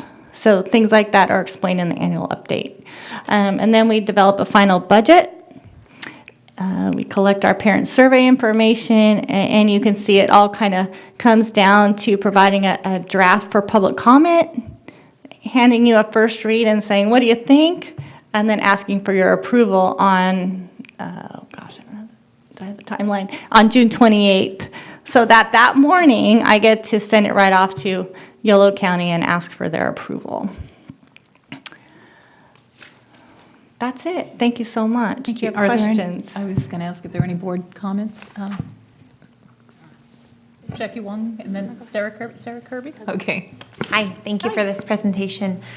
So you said that we've been doing the LCAP a little bit differently year by year, and you said this is like a 3-year stagnant plan, so I'm wondering what this looks like next year. Next year, do we plan 1 year out, or what does that process look like? Great question. We've been asking that in the field too. So it's reminiscent of the old LEA plans that we used to write that were 3 years, and then during year 3, you start writing a brand new 3-year update. Okay. So this one will end in 2020. During that 1920 year, we will be planning for a new 3-year plan, which I would hope wouldn't be completely separate, but would be building on that. Okay. I've taken the survey all the other times that's come out, and so it's feedback. It's sometimes it hasn't maybe been as accessible, I think, to the general public because the language is difficult. It's sort of education speak, LCAP speak, which we in this room, hear a lot. But I saw a presentation actually just today in another district, and so it might be a little late for us on this, but just to share it because I thought it was done really well. And they shared first with the district, and it went to all parents, but teachers were trained, had the same presentation, classified staff had it, and leadership. So it did go to everyone, which was neat. But first it was what is our mission statement? And then it was who do we serve? What are our schools? And it was amazing how many people went, oh, and I think we know our schools really well. We, of course, up here, we have a good picture of all of our schools because we're visiting all of them, but some of our community members might just know their school right across the street. And so by having that information out there, here's really who we serve, here's our schools, and then what is the LCAP? They gave some background before taking the LCAP, which I thought was really, really helpful because it is hard to wrap your head around sometimes for people, and it can be very intimidating with the language. So that was something that was done in a way I thought maybe could help and could serve us too. Thank you. Thank you Board again Member for your Wong. work. Thank you. Board Member Wong? So as a 3-year plan, you can actually update it annually, right, based on not just what you spend money on, but whether progress is made. So my question is, are there interim data that you're using to actually assess progress with the goals that you've set forth? And are those data being shared at that local level? I mean, I have a series of questions, right? Okay. Locally to parents, because I've also spoken to parents who the process is very daunting at that school site level. We're saying, okay, we're doing kind of parent engagement at the school site. They don't know what this is, right? Maybe I do, and maybe us here on the board do, but they're going, I sit in a meeting, we talk really fast, and they tell me to sign some papers. Right. So, and these are people who they say, I've been to school. I think that's just, basically, I don't even get what's going on, all these acronyms, what we're investing in. So we're just not. I'm just being real here, right? Like, so, I mean, and I'm very, President Alcala says cerebral, so I get it. So I'm like, oh, okay, that makes a whole lot of sense. It gets, it makes sense to me. But lay people who didn't develop these plans, who aren't working in CD, who go, oh, this would make sense locally, but it doesn't. So what we push down. So the question then becomes, how are we kind of distilling that information down to parents so that they fully understand it? But my first question was, what are the interim data that we're using to mark progress? Yeah. So the easy one is suspensions, because I can go down to Jerry's office and say, where were we with suspensions in April of last year? Okay. Suspensions in home, I mean, kind of do you distill it all the way down to, race, gender identity, and do you location, in-house versus, in-house suspensions versus expulsions, just kind of all of those data? Because I know that the board has wanted to know kind of different types of suspensions and whatnot, or period suspensions, or all of it.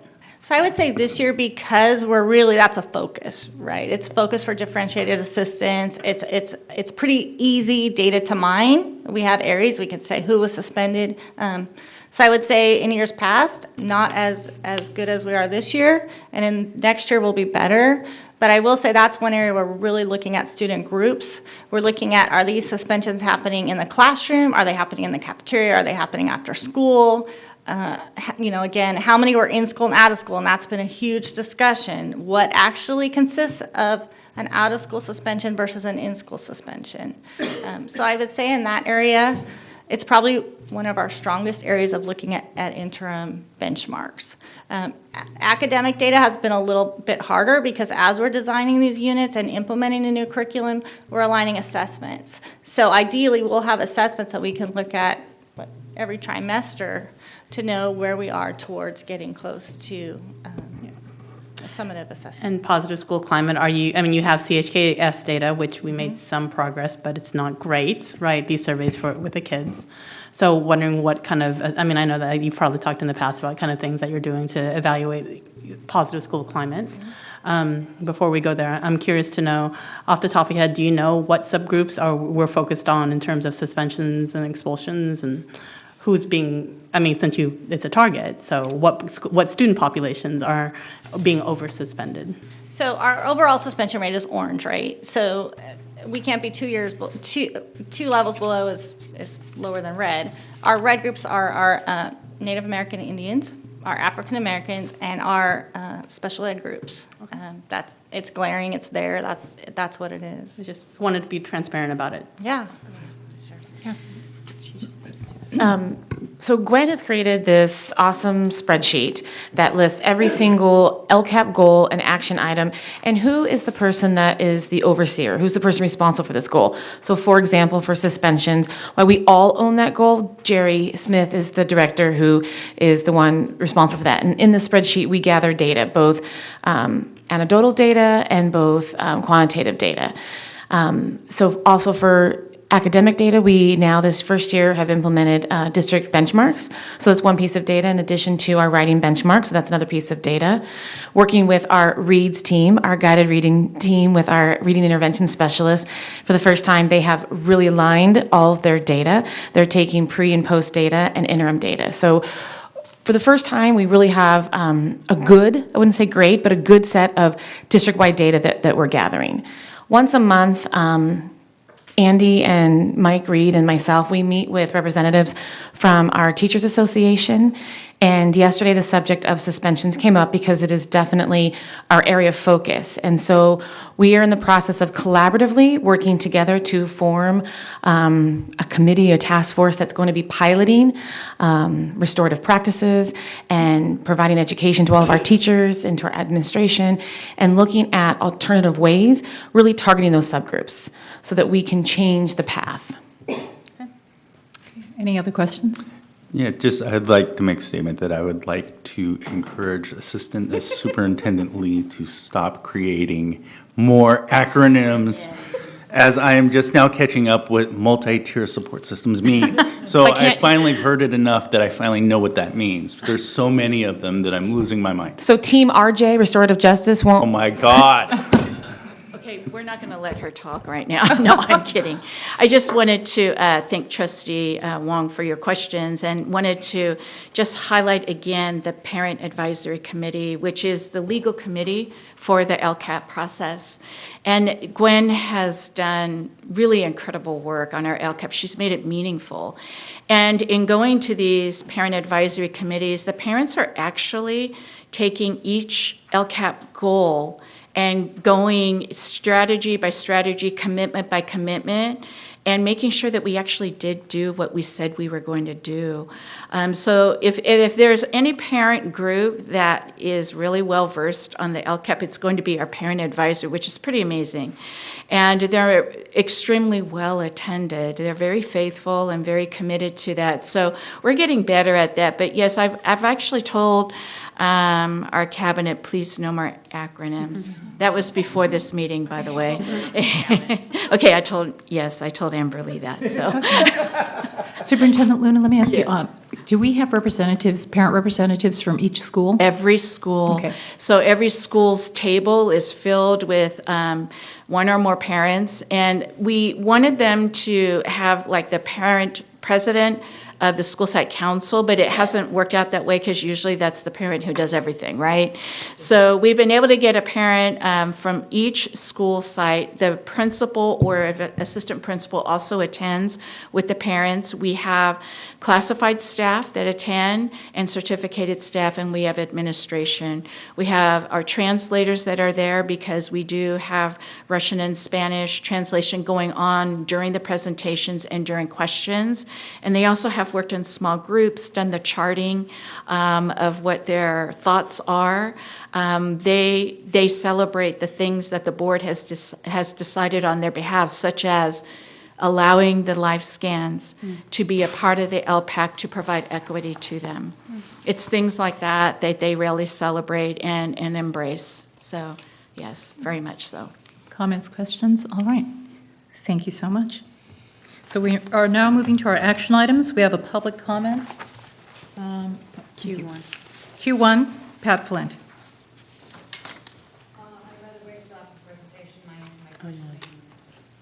Present and then. Okay, so Q1, adoption of resolution number 171821, development fee increase on residential, commercial, and industrial developments, business services. Oh, It's me Superintendent tonight. Luna, thank you. Okay. That's okay. This particular resolution is being brought to the board.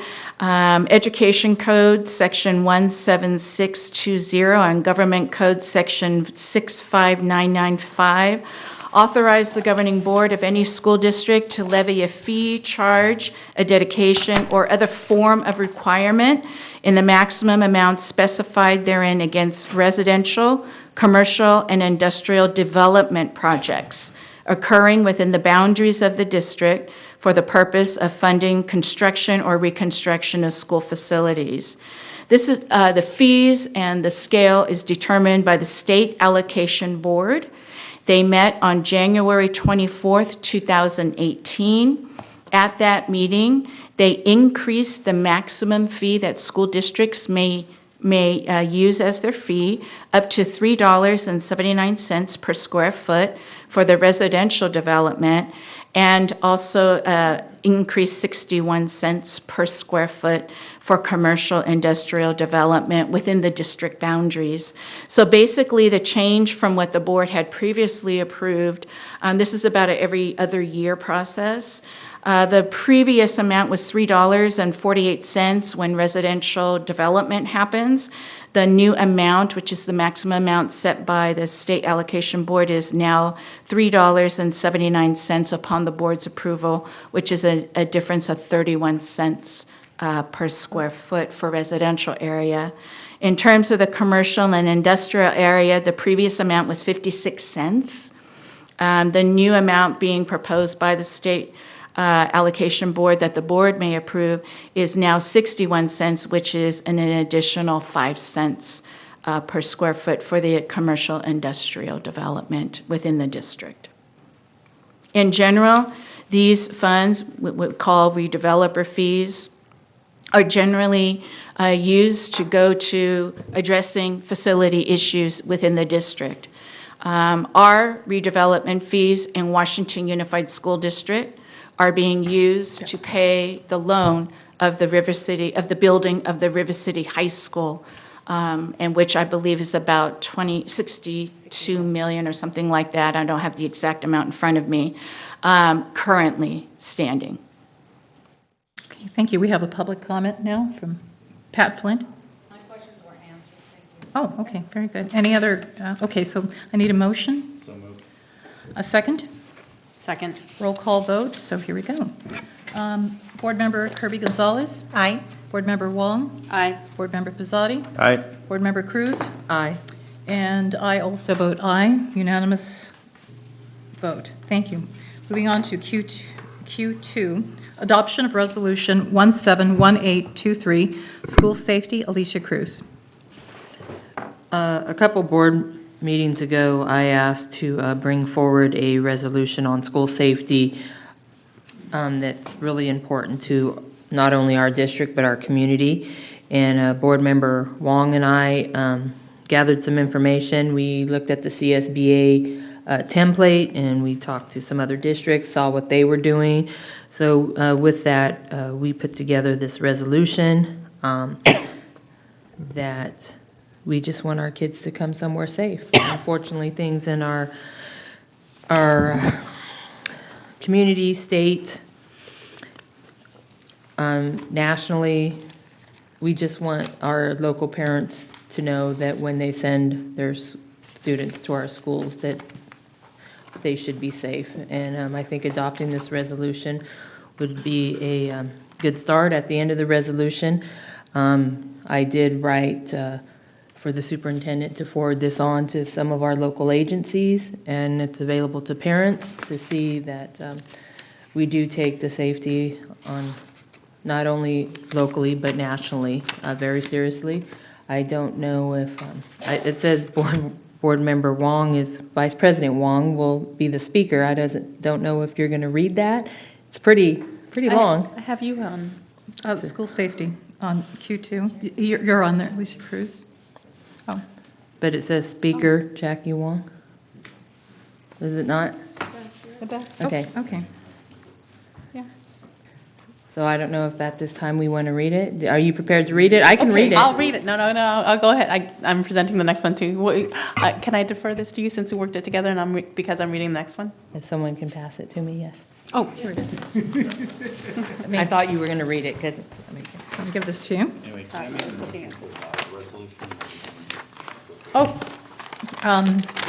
and have her read it first so folks know what we're doing here. Okay, there we go. Okay. Is that all of it? No, there we go. I think that's all. So.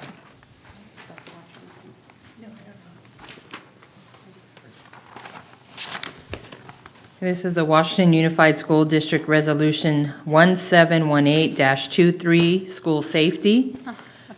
Whereas Washington Unified School District supports the right of students and staff to attend schools that are safe and free from violence and harassment, and whereas providing a safe school environment that ensures both the physical and emotional safety of students and staff creates the conditions necessary to foster academic achievement, and whereas safe schools provide an environment where teaching and learning are not distracted, disruptions are minimized, drugs, violence, bullying, and fear are not present, students are not discriminated against, expectations for behavior are clearly communicated, and standards of behavior are maintained, and consequences for infractions are consistently and fairly applied.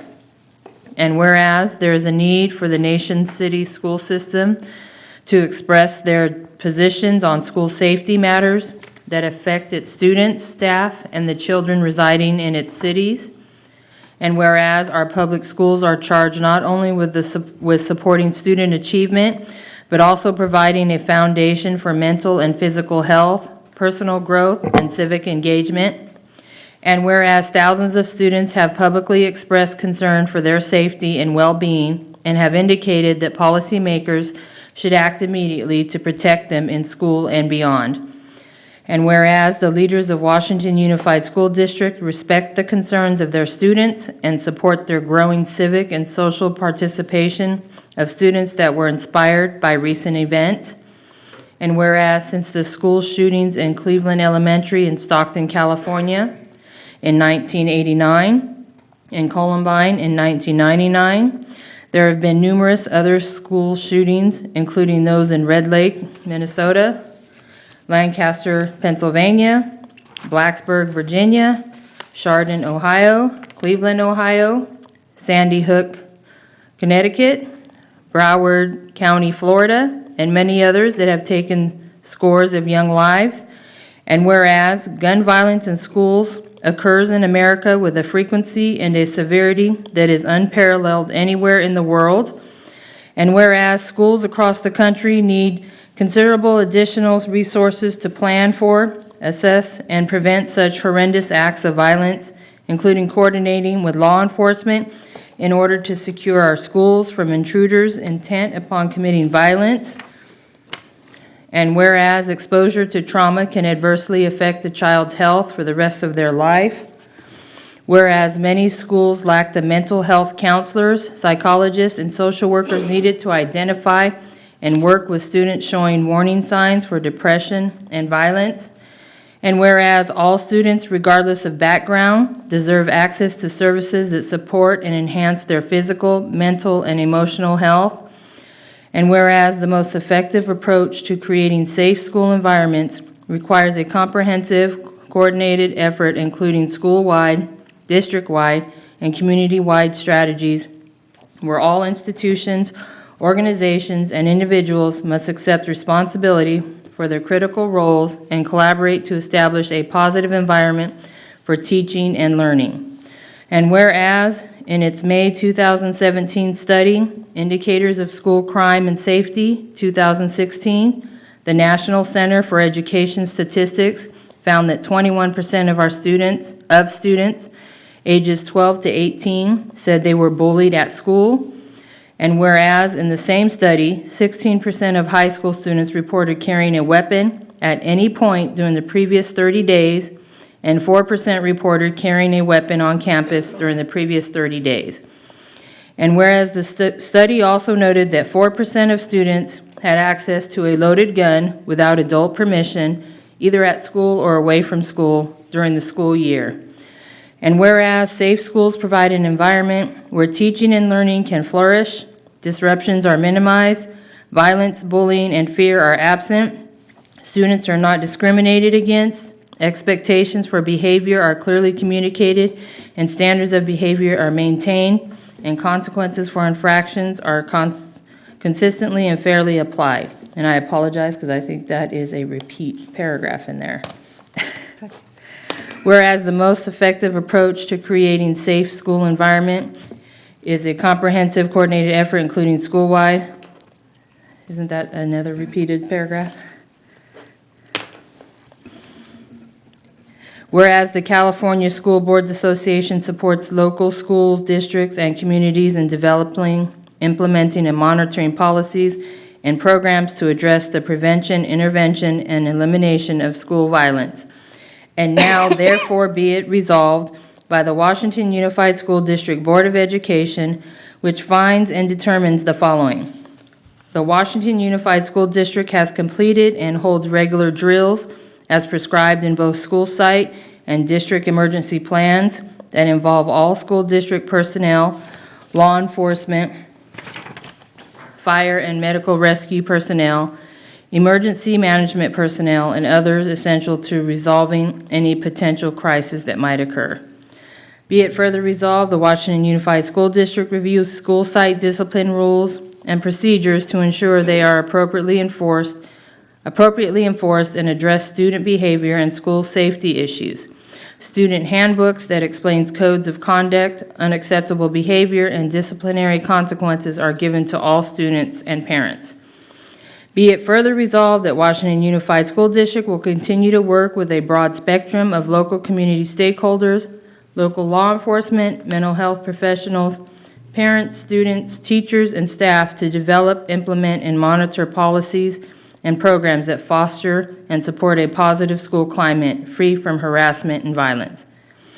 Be it further resolved that Washington Unified School District urges the state of California and the United States Congress to invest in wraparound services to prevent bullying, harassment, discrimination, and violence in our schools, and to provide funding for programs and staff such as counselors, nurses, and psychologists that support students' mental, physical, and emotional health.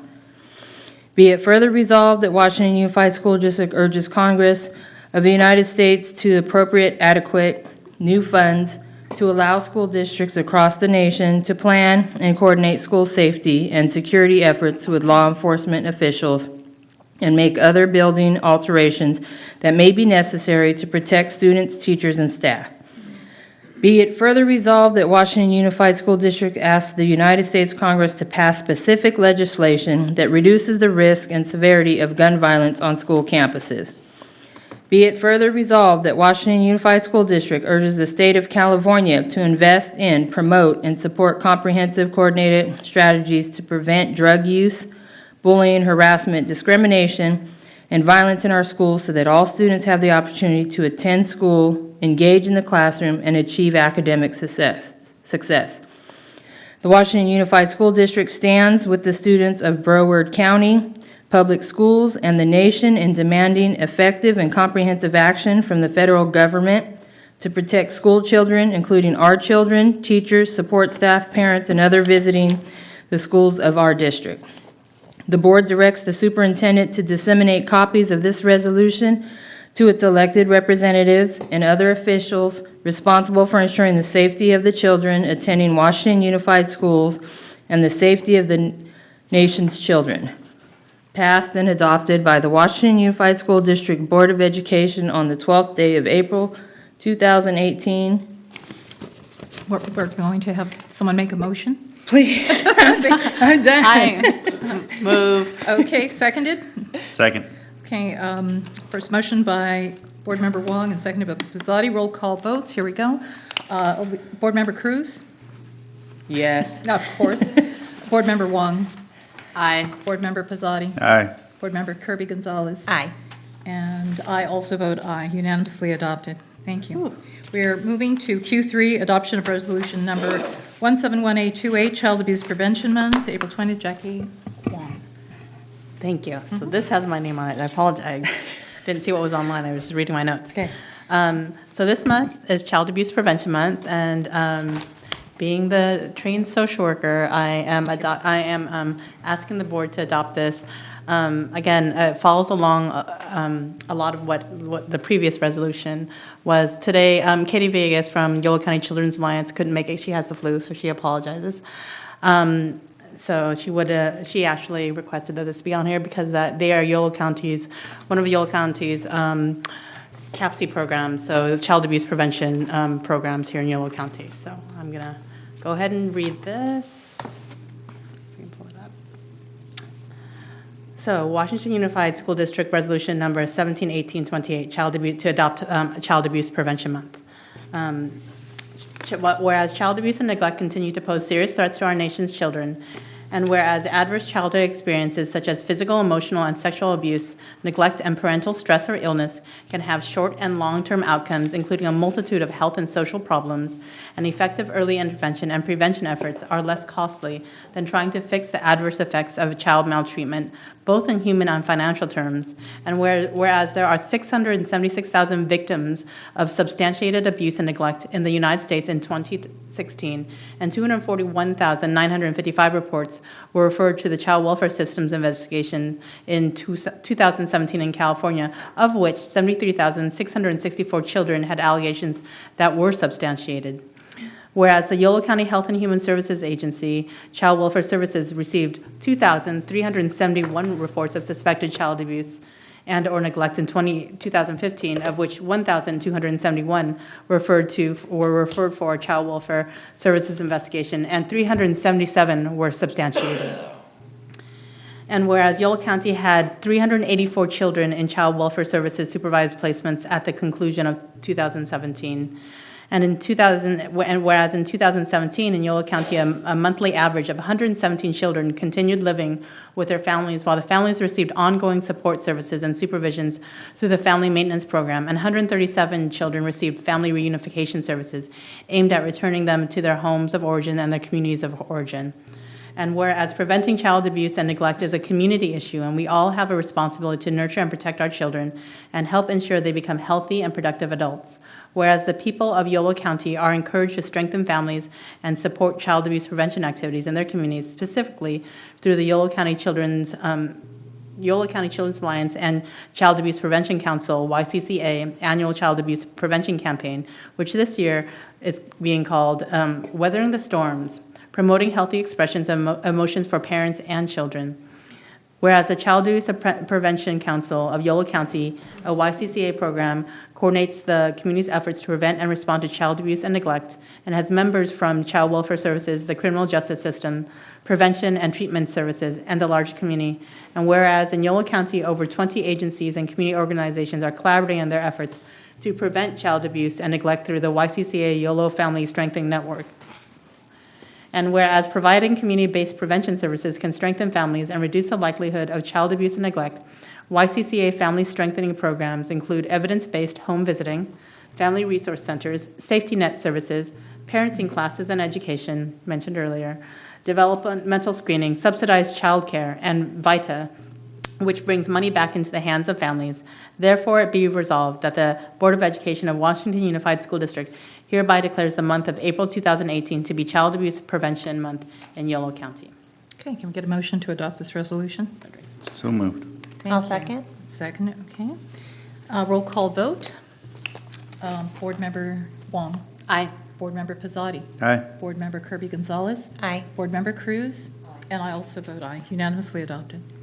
Okay, we are moving on to Q4, adoption of Resolution 171826 in support of California Day of the Teacher, May 9th, 2018. Sarah Kirby Gonzalez.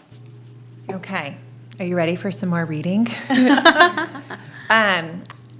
Before I read this, let me just share that I am very proud that in Washington Unified School District, when we talk about teachers, we talk about all of our teachers, including our preschool teachers who are part of WTA. And so very proud of that and very thankful to all the teachers here.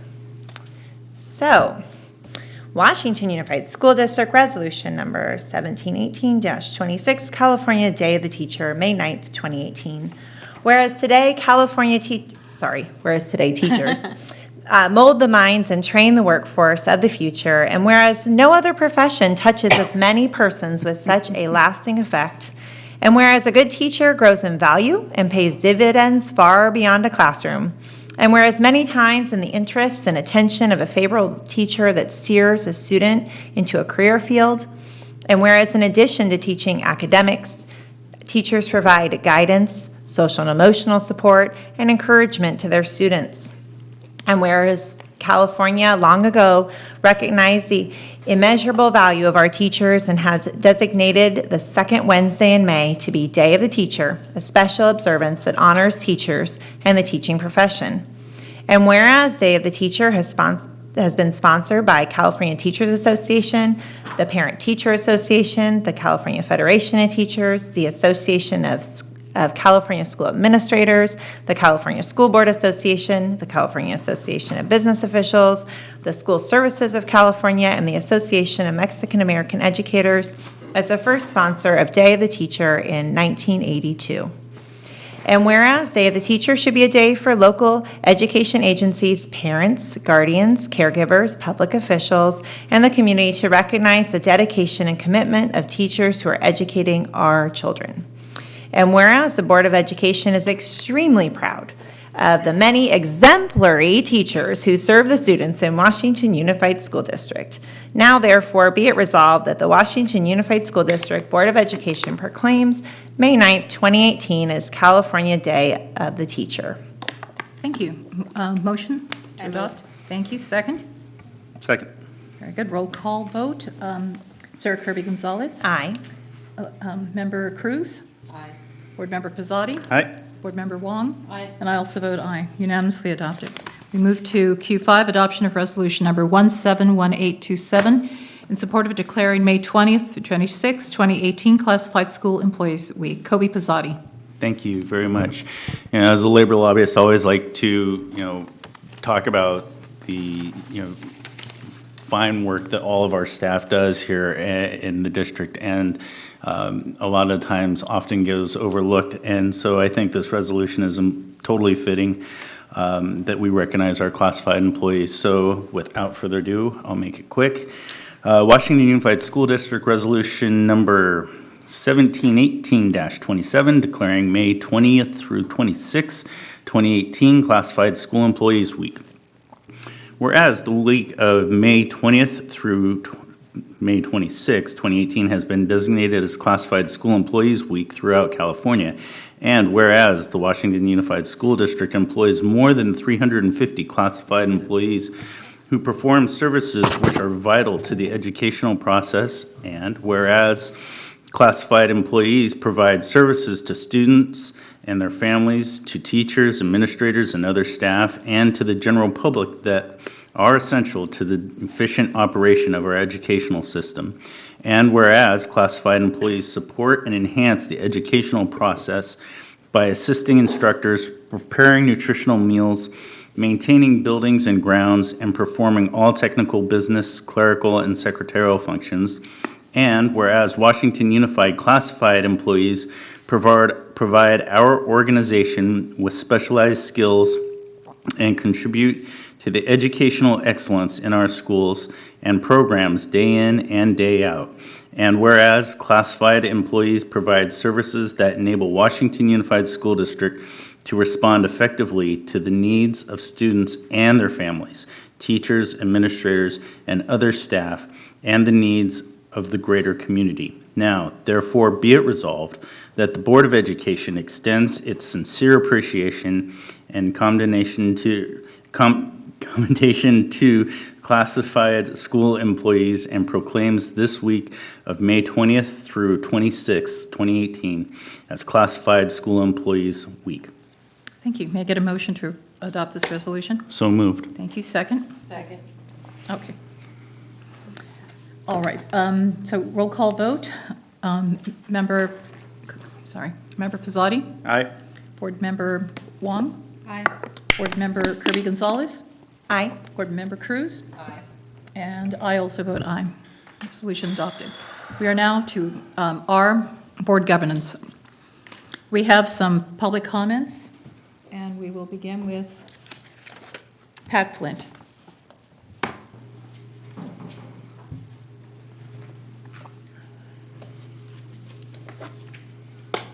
Thank you. I want to say that we tried for several years to get representation from every area in West Sacramento. I believe they all need to be represented. I believe everybody needs a voice. I just hope that whatever you decide this evening, West Sacramento become a whole. So thank you.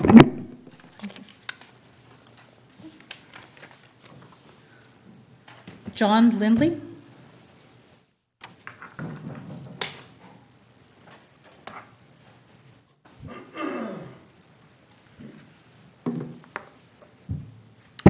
Thank you for letting me speak tonight. My name is John Lindley, and I have a student at Bridgeway Island Elementary, and I have one that will be starting there in a couple of years. I admit I'm not very well prepared to speak. I kind of jotted some notes down as best I could while I was listening to you guys speak. And I guess that's kind of my point of speaking here today. I didn't know about this, and I know that my wife didn't know about this vote that's upcoming to change how the voting is done for the school board from an at-large system to a system of districts. My biggest concern is that this is just going to affect everyone currently in our district right now, and I might be in the minority, I don't know, but I don't know of anyone else that knows that this is happening. And to me, that would be a rather large surprise come November when we go to vote. So my understanding from the information I got tonight at dinner, actually, was that this is happening because there's a lawsuit apparently coming against this board that's saying that we are in violation of the California Voting Rights Act. And obviously, if there's a violation and there's a misrepresentation, then that needs to be fixed. That's not okay. But I mean, I personally have questions, and I have no idea what those are. Like, some of the ones that come to my mind is, are we actually in violation? I mean, do we know? Is there like I don't know how government works, but to me, is there like a state entity we can ask? Are there other districts that have an at-large system, and have they addressed the concerns with misrepresentation in another way? Does changing to a district system actually solve this problem? And if so, why and how? Like, can we have knowledge of why this is actually the correct approach? And so, I mean, I personally remember when we went to a top 2 primary system in the state, and I know that was put to a public vote because that does affect everyone here. And I recognize that the state of California is very different from just the district of West Sacramento. But I still think that such a change that affects all voters should at least have an opportunity to comment and provide input and get a say in the matter. So I don't know if this is possible, but I would ask that if it's possible, if it's supposed to be postponed, if that could be done so that more information can possibly be gathered and given to the public, I think that'd be great. If it's even more possible and there's more than one ways to address this problem, I think it would be great if this was actually able to be put to a public vote so that everyone could have a say in the matter. And if either of these solutions are not possible, I would ask that the board vote no at this time, because I personally feel that changes to voting should be done after ample consideration and discussion. Thank you for your time. Scott Rafferty?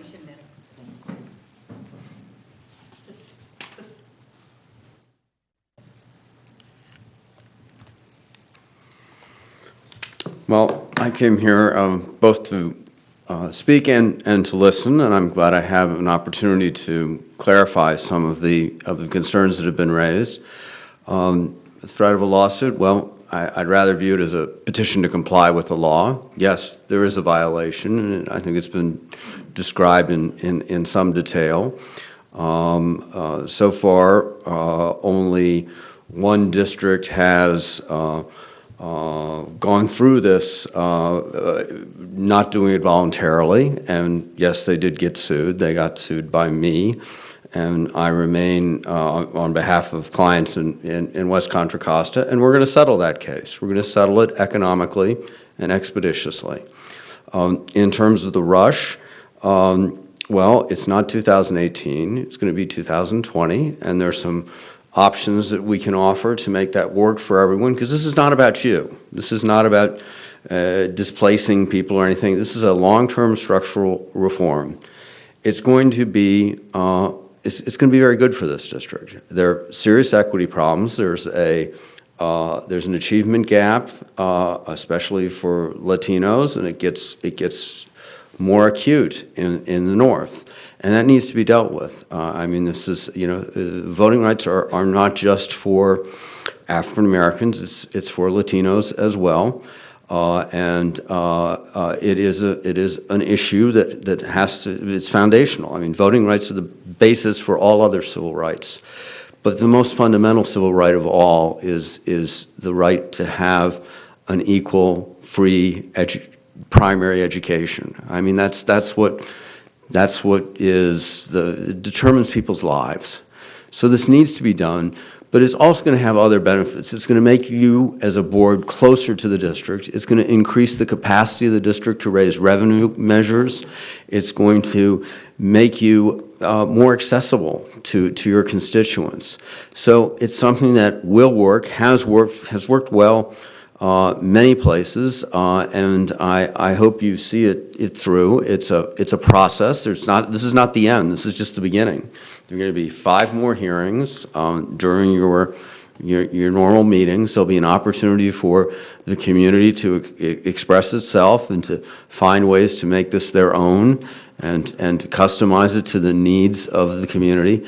But fundamentally, it is the law, and it is the law so that we all have an equal voice, and we don't dilute the areas that are minorities, that we have equal representation based on population, based on people, not voter turnout, based on people, so that all areas of this community have an equal voice on this governing body. Thank you. Thank you.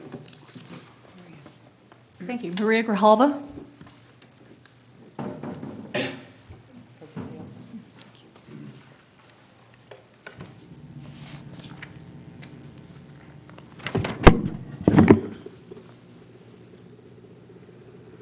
Thank you, Madam President.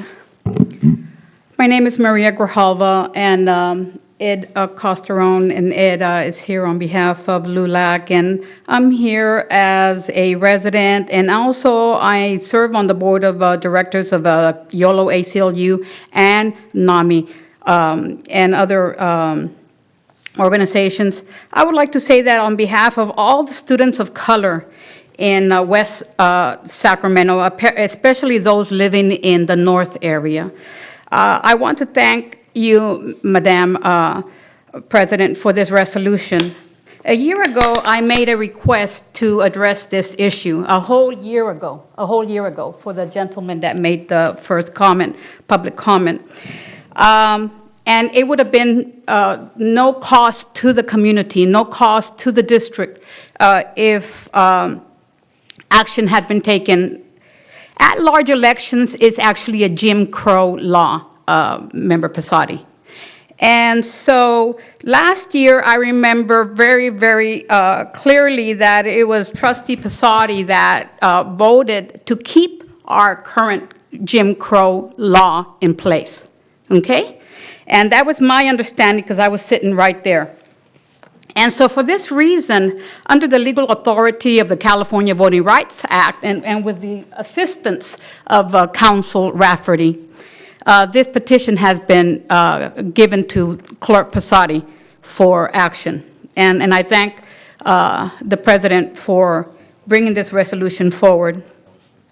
And so I brought for public distribution, and I'm going to leave it right there. May Yes. I just remind everyone, when I read the public comments, that we are not supposed to address them to any Directly. of the board members, correct? Yes. Thank you. Yes, I only want the public to know that Member Posadi voted to keep a Jim Crow law in place. That's the only distinction that I want to make. That's only, I think the public needs to know that. It's very important.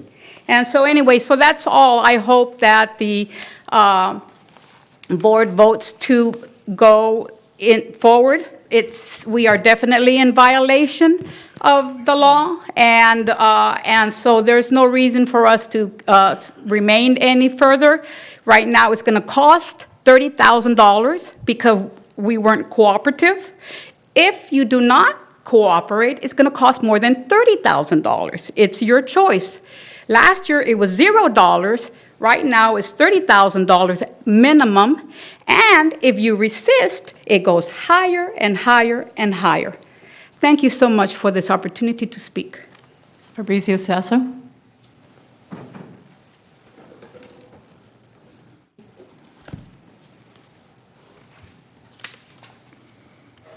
This is interesting. You may want to raise that. Yeah, I've never, fancy.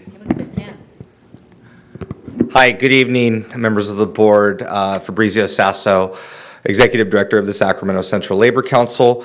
We represent, we have over 100 affiliated unions representing over 170,000 union members in the area. And last year, the Sacramento Central Labor Council in November passed a resolution supporting by-district elections.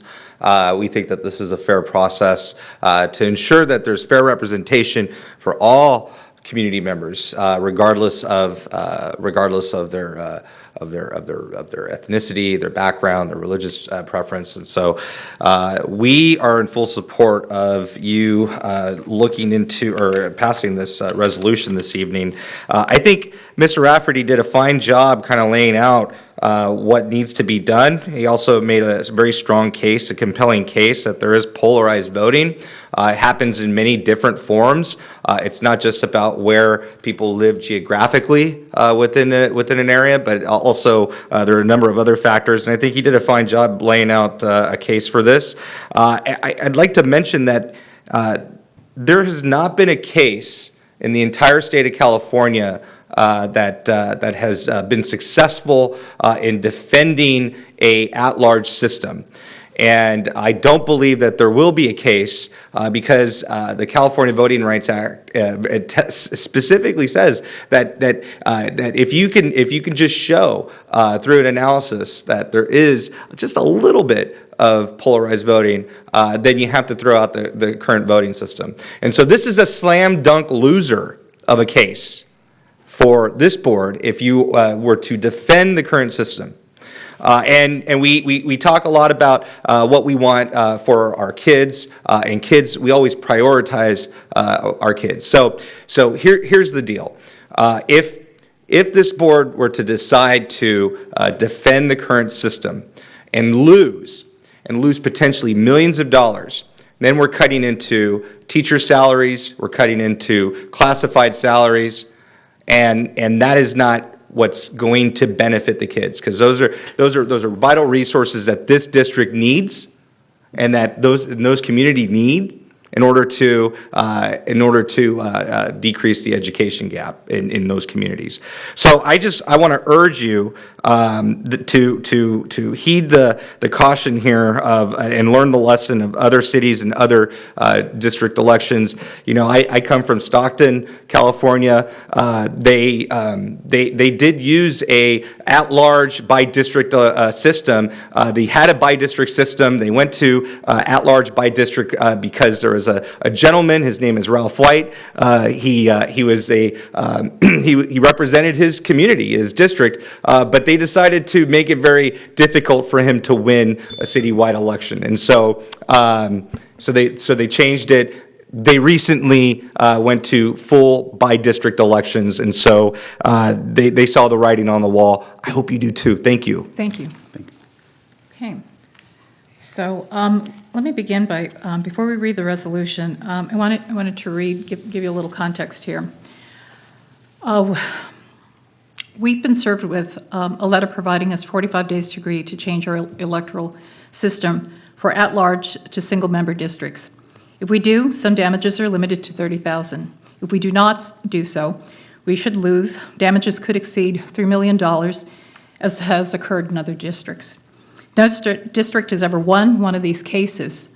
I do not want to risk $3 million of our children's money to support an outdated election system that is undemocratic.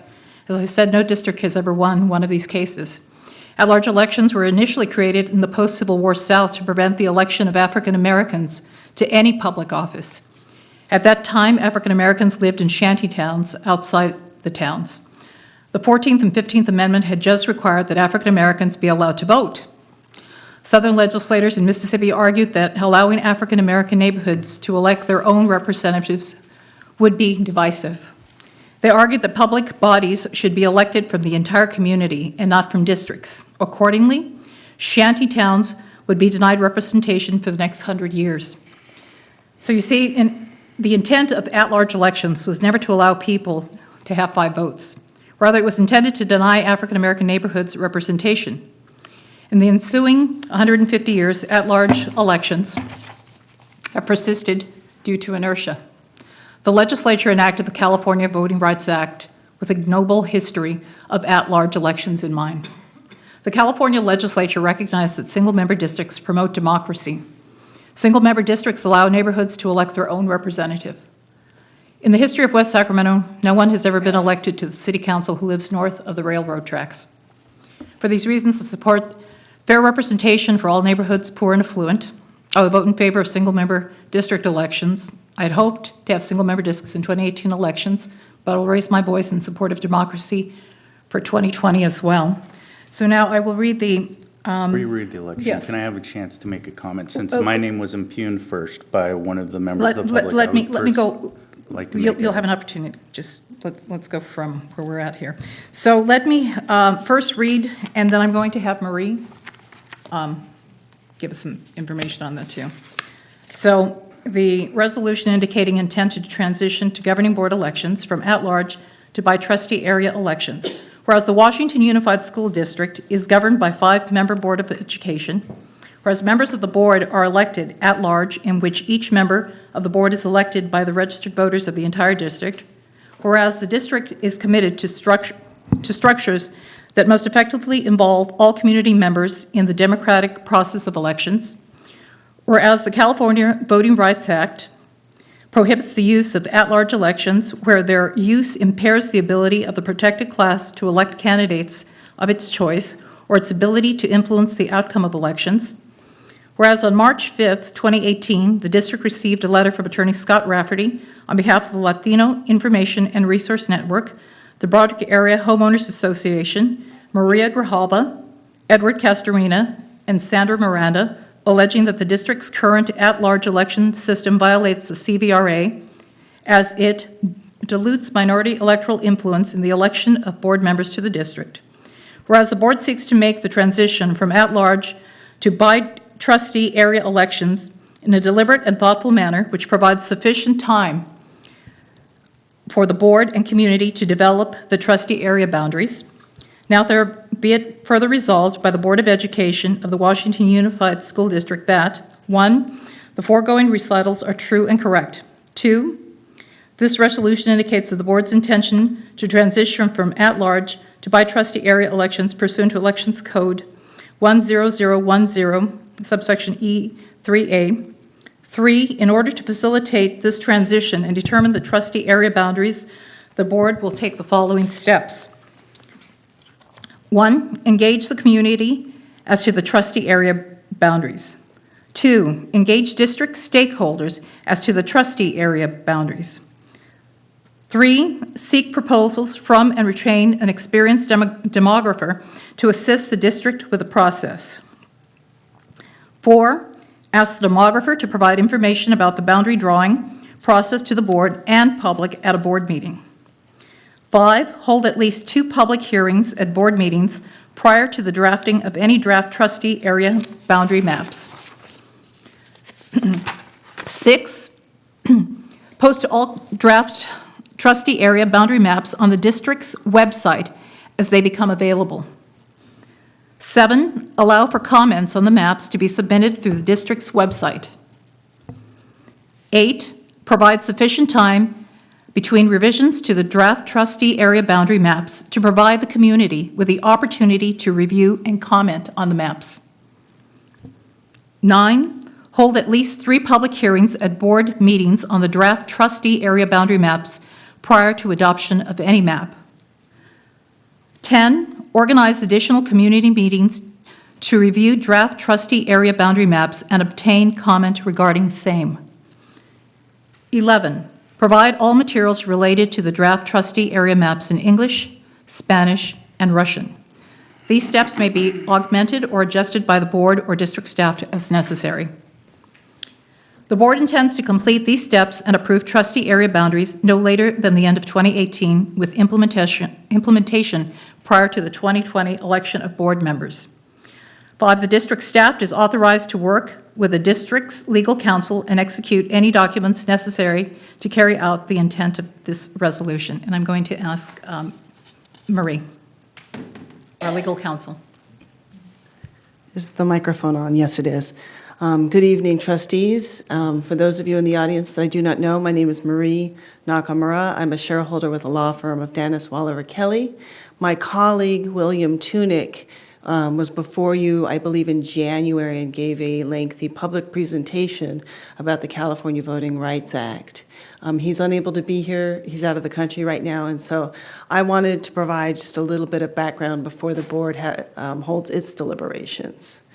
Mr. Rafferty, who is here, he did send us a letter in early March and from threatening litigation of the California Voting Rights Act, and we have 45 days from that to make a determination as to next steps. This board could elect not to go to trustee areas, but if that happens, you will be sued, as many organizations, state, city governments, as well as school districts have been here in the state of California. And as the gentleman sitting in the back said earlier, the threshold is very low to demonstrate polarized voting, and we've discussed this both in public and had other discussions, that it's very unlikely that this district would be successful. At this time, your legal fee exposure with regards to Mr. Rafferty and the plaintiffs is capped at $30,000 plus whatever you pay this firm or another firm to represent you through the process. However, if you choose not to elect to go to trustee areas and adopt this resolution, the comment made about millions of dollars in attorney's fees is unfortunately not an exaggeration. I looked those up earlier today in preparation for this conversation and found attorney's fees ranging from the high hundreds of thousands into the multiple millions of dollars. And so I wanted to provide you that background information as legal counsel to the board, rather than just relying on the plaintiff's counsel who happens to be in the room. Do we have any questions or comments? Yes. Board Member Pizzotti. Okay. First, I want to clarify what the negative remark that Ms. Grijalva made about my voting record. And by the way, you've got that completely wrong. I am actually in favor of single-member districts. However, what I said at the time, which nobody seemed to understand or take into consideration, and getting quite frustrated with this, is this. All right. Please continue. Is that I've asked that this be done at the time of the census. The census is in 2020. We can do this in 2022 and have it done where we collect all the data. Right now, we're doing it, if we do this based on what the resolution says, we'll be using 2010 data to do lines in 2020. In the very next year, we're going to have 2020 census data, and then we're going to draw the lines again in 2022. because that's what lines get redrawn.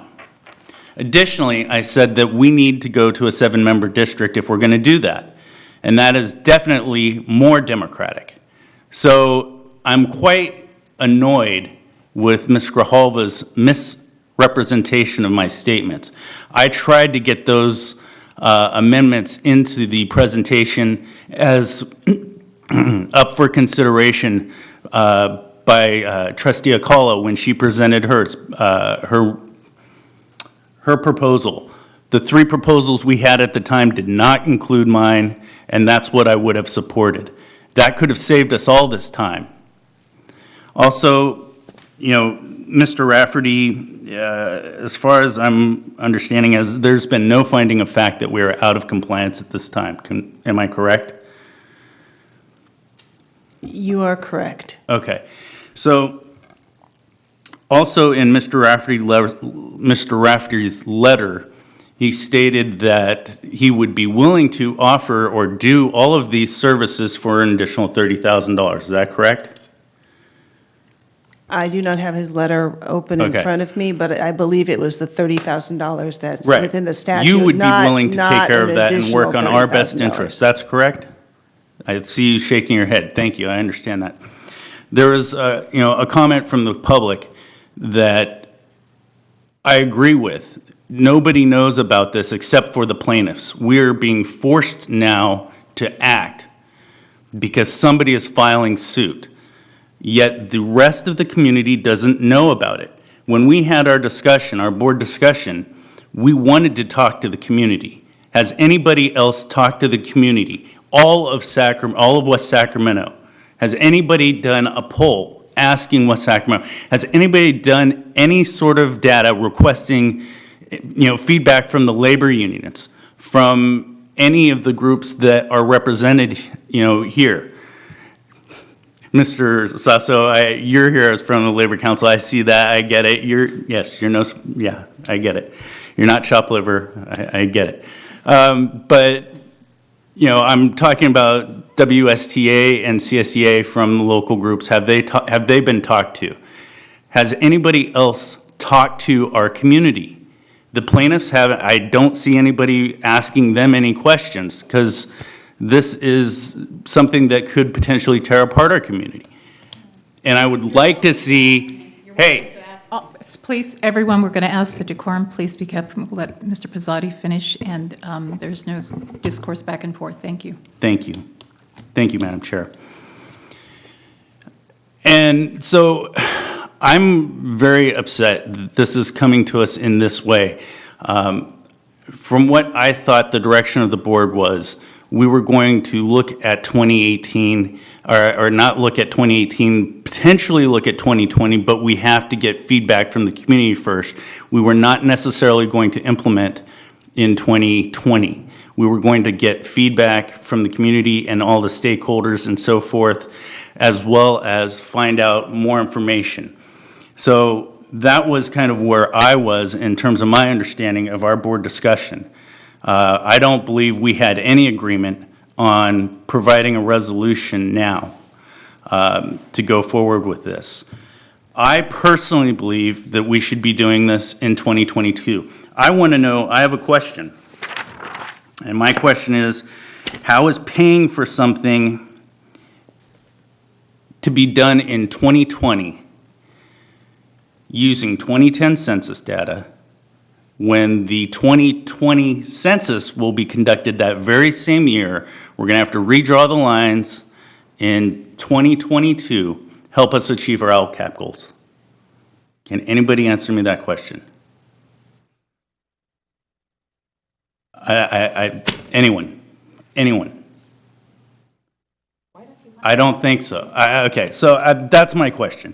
And that's what I'm concerned about. I'm concerned about our students not having funding right now. One of my main goals in doing single-member districts in 2022 is to ensure we're looking at creating a bond for a new school. We've talked about that. That would create a whole nother area in which we could potentially have a representative, or maybe two, depends on how big that area is.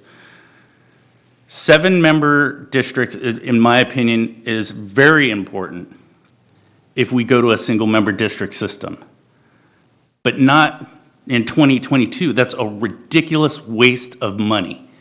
2020, I mean. 2022 is when we should be doing this.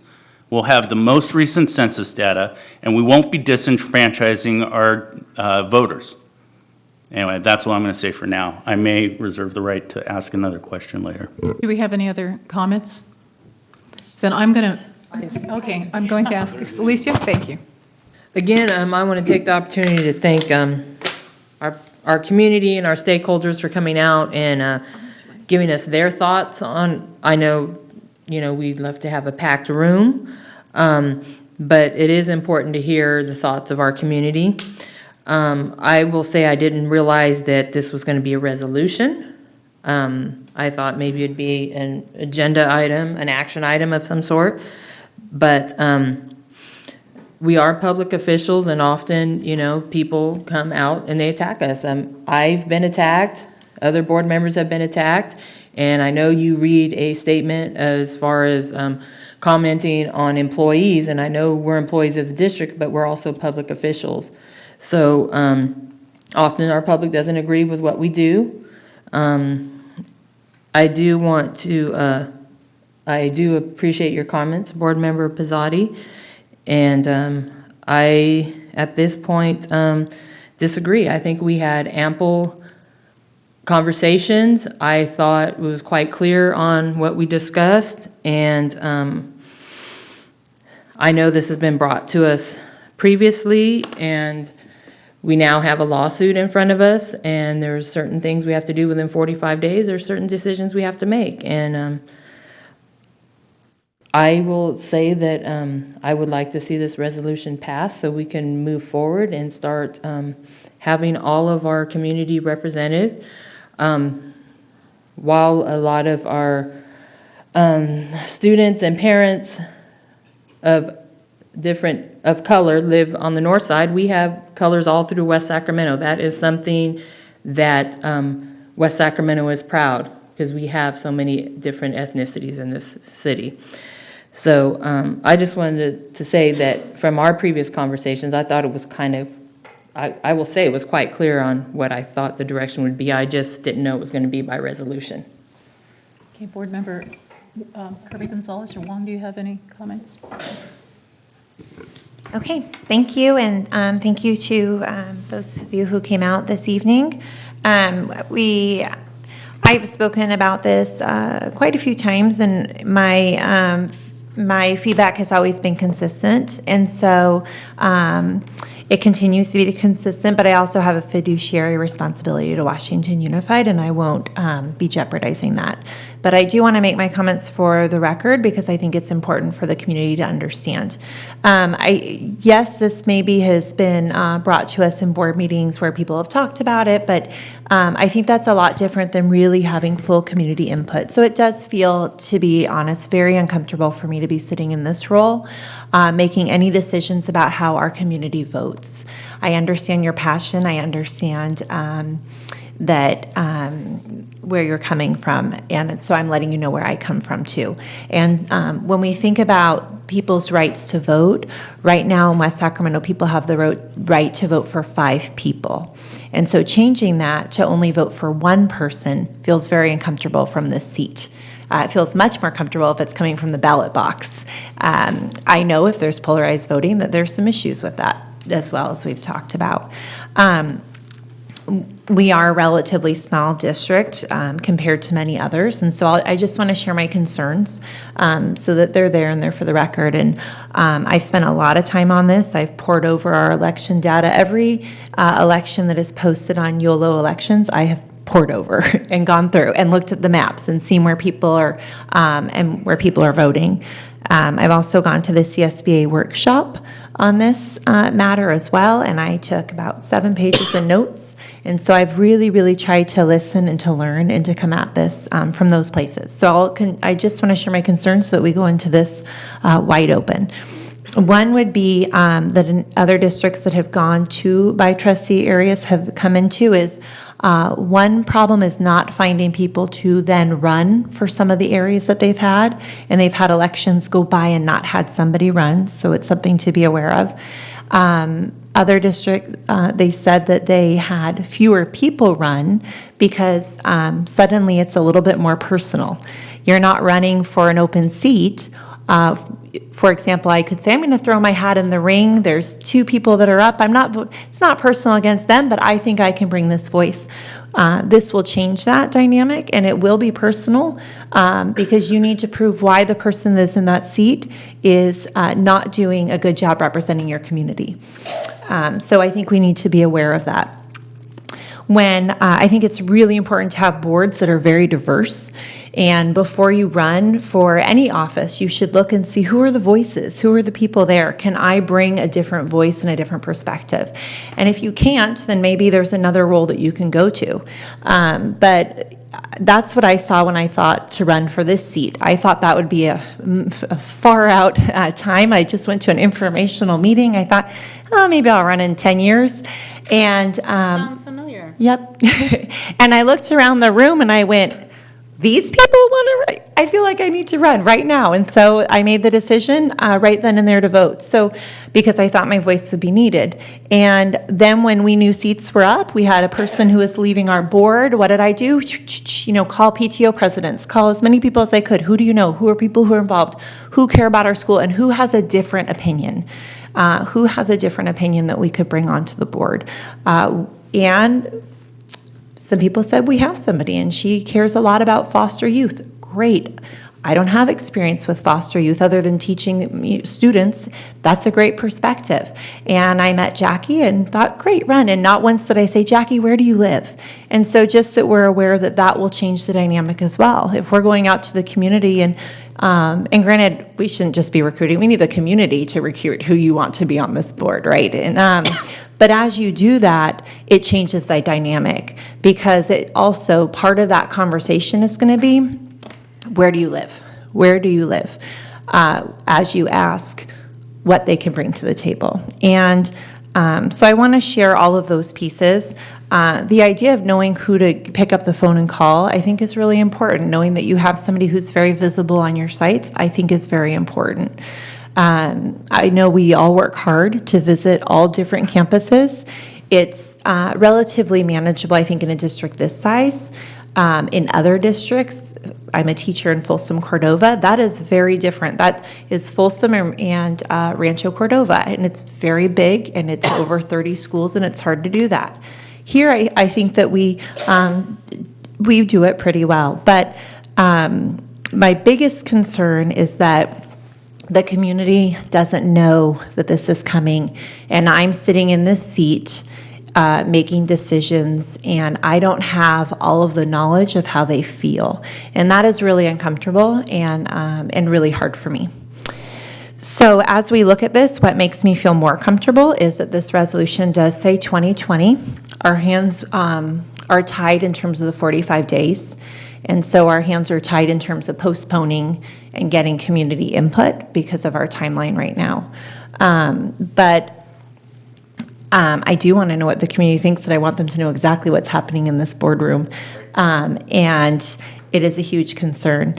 If this was happening, say 2018, I couldn't support that because I'm up for election, and that makes me feel like I'm voting to do something that makes my election easier. It makes me way too uncomfortable to make that decision for voters in our area. So the fact that this is 2020 makes me feel more comfortable with our time line. I wonder if we could, it says it needs to be done, the resolution says it needs to be done by the end of 2018. And I'm wondering, since the election would be 2020 in this case, if that needs to stay, or if there's any wiggle room with that. Because of course we have a... Council Nakamura, can you answer that? The next steps have an additional timeline, and I want to say it's an additional 90 days from today, from the resolution passage, where you need to work through the next part of the process, or then you open yourself up again to this litigation from Mr. Rafferty. Thank you. So just to be very clear, so that the public understands this, the reason that this is coming up this evening and needs to be done and before us is because of the 45-day window? Correct. Mr. Rafferty's letter came at the beginning of March, and from that date, there was a 45-day window in which the law changed in 2017. Prior to that, he could have sued it at an earlier time, but because of the outcomes of these lawsuits, the legislature determined it was better to give public entities like school districts the opportunity to look into this and make decisions based on what the local agency needed, and so to forestall some of the litigation happening immediately, you have an immediate 45-day window, and then after adoption of the resolution, you have another window. Okay, thank you for that. So, so I've made my case in terms of how I feel. And been able to say that. And I have one last piece to say. Just as we look at really engaging our community, I think the intent that is behind this piece that is brought to us tonight is to engage your community and to have representatives. And I think an important ways to do that are not here before us, that don't change everybody's voting, is things like looking at ballot fees, looking at how much money it costs to put our ballot in Spanish. It costs a lot of money to do that. Things like having the Yolo County Office of Education, other county offices of education do so you want to be a city council member, so you want to do a school board member, having outreach from the county level. I think that those are important, very tangible ways to make an impact, and I wish that we could do those right now, but this is what is before us. And so because of the fiduciary responsibility here and the potential litigation, I will be voting in favor of it, but you've heard my concerns. Thank you. Board Member Wong. Wow. I think everyone's asked everything on here. I do have a question for council, though. You said the second 90 days. What does that entail? You had just said 45 is the initial, and we have to do this resolution. I understood that by today, but the second 90 days. So then you'll need to have, and I believe President Alcala read it, it's part of the resolution, so you'll need to have a couple more public hearings at board meetings to have this conversation again and develop the services or engage the services of a demographer. And then after you have 2 more public hearings and you get maps from the demographer, you'll have 2 or 3 more public hearings where the public has input on the maps, and then you all will have to select the trustee maps moving forward. So I, like many, are feeling a little bit hamstrung and very truncated. Hamstrung with the deadline being sued and being kind of forced to make it essentially a fiscal decision, right, without the input of the full committee. I think I've said this in another public hearing when we studied this, is that there was an opportunity for us to get 5 to 10% of the vote to put this to the board. That didn't happen. We had to get sued, right? I wish that there had been another kind of process which the public would have been engaged and kind of mobilized around this, right? That it didn't have to take 1 or 2 people to come to us, but there was a legitimate democratic process to actually inform people of your intent in a very educated manner and getting those signatures and those votes. That did not happen, right? So I just want to acknowledge that I've said that before, and that did not happen. And I'm seeing a smile, but maybe it was intentional. It didn't happen. I don't know. With that said, I do believe in member-based districts, so that there is diversity in voting. Because what I've seen is that we do lean a certain way. I'm just going to be transparent with there tends to be a leaning a certain way. And when I was just a mom who was invested in my child's school and had an informational meeting, I believe I did ask, like, how to, and didn't think that I would ever run. And somehow here I am, and I appreciate everybody's vote. I really, really have been really humbled by this experience. I actually specifically asked, how do we ensure, I said, I'm from the South Side, how do we ensure that everybody has the vote? Right? There was no easy answer, and I think you gave me the consistent answer that you've been giving for years. So it was something, even as a voter before I came on this board, that I noticed, right? That not everything was equitable, or not all the votes, or not all the policies, decisions seem to be making it to our less fortunate communities or higher impoverished communities. Right, so even though I lived on the South Side, and oftentimes you'll hear me say equity. You'll hear me ask things about English language learners or children of color or whatnot. Right, even though I live on the South Side. So to that end, I believe that it's about all of West Sac, and we are very diverse. And so, I haven't done extensive research, but it just feels a little bit bad that there was a process that was available to folks, and it didn't happen. Right, and so I think a lot of us are, because we have a fiduciary responsibility and an LCAP plan, and we want to support our teachers, we don't want to take that money away from our teachers or our students. Right, so you've kind of forced us in a situation here. I understand that the resolution says we intend to do things by 2018. I feel that this is a lot to do by the 2018. What happens if we don't meet that? Or if we need to push it back into 2019?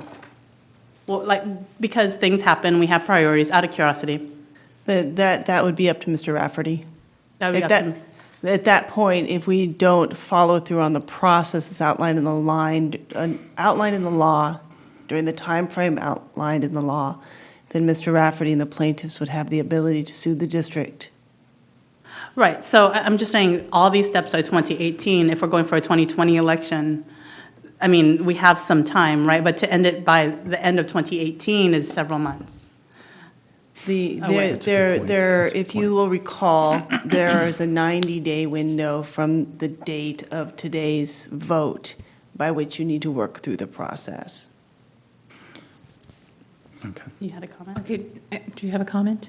Yeah, my comment was going to kind of piggyback on where you were going with that, Trustee Wong, there is a lot to do by the end of 2018. I think that date is unreasonable. I was actually going to make a motion to approve this, but I was going to say the motion to approve would also amend line 4, or bullet number 4, or not bullet, number 4, line 2, change the 18 to 19 and change the 2020 to 2022. That way it gives us time to actually make sure that all of this is done with the proper feedback and input. Mr. Rafferty is here right now. He could actually tell us if that would satisfy his needs. No, Mr. Pizzotti, unfortunately we couldn't get a promise from Mr. Rafferty today that would be binding on anyone. And as you may recall that although he's the plaintiff's attorney representing a specific group of West Sacramento citizens currently, he could have a whole different group of West Sacramento citizens who came forward at a later date and move forward. So that's still my motion. I need a motion to approve the resolution as is. Amended. As is, and I will make that motion. Do I have a second? I'm sorry. I'm sorry. You're moving the amendment? No, not There's a his motion amendment. on the table. Okay, You no. can't, you've got to Okay, either, then, you've no. got to either rule on that or you got to wait, we're waiting for a second. You need to address Kobe's motion first Okay, all before right, we thank can you. move on. Thank you, Board Member Cruz. Is there a second on that motion? Okay, it dies. There's no second. So now I'm going to move for approval of Resolution 171822. Do I have a second? I second. And we will now do roll call vote. Trustee Kirby Gonzalez. Aye. Trustee Wong.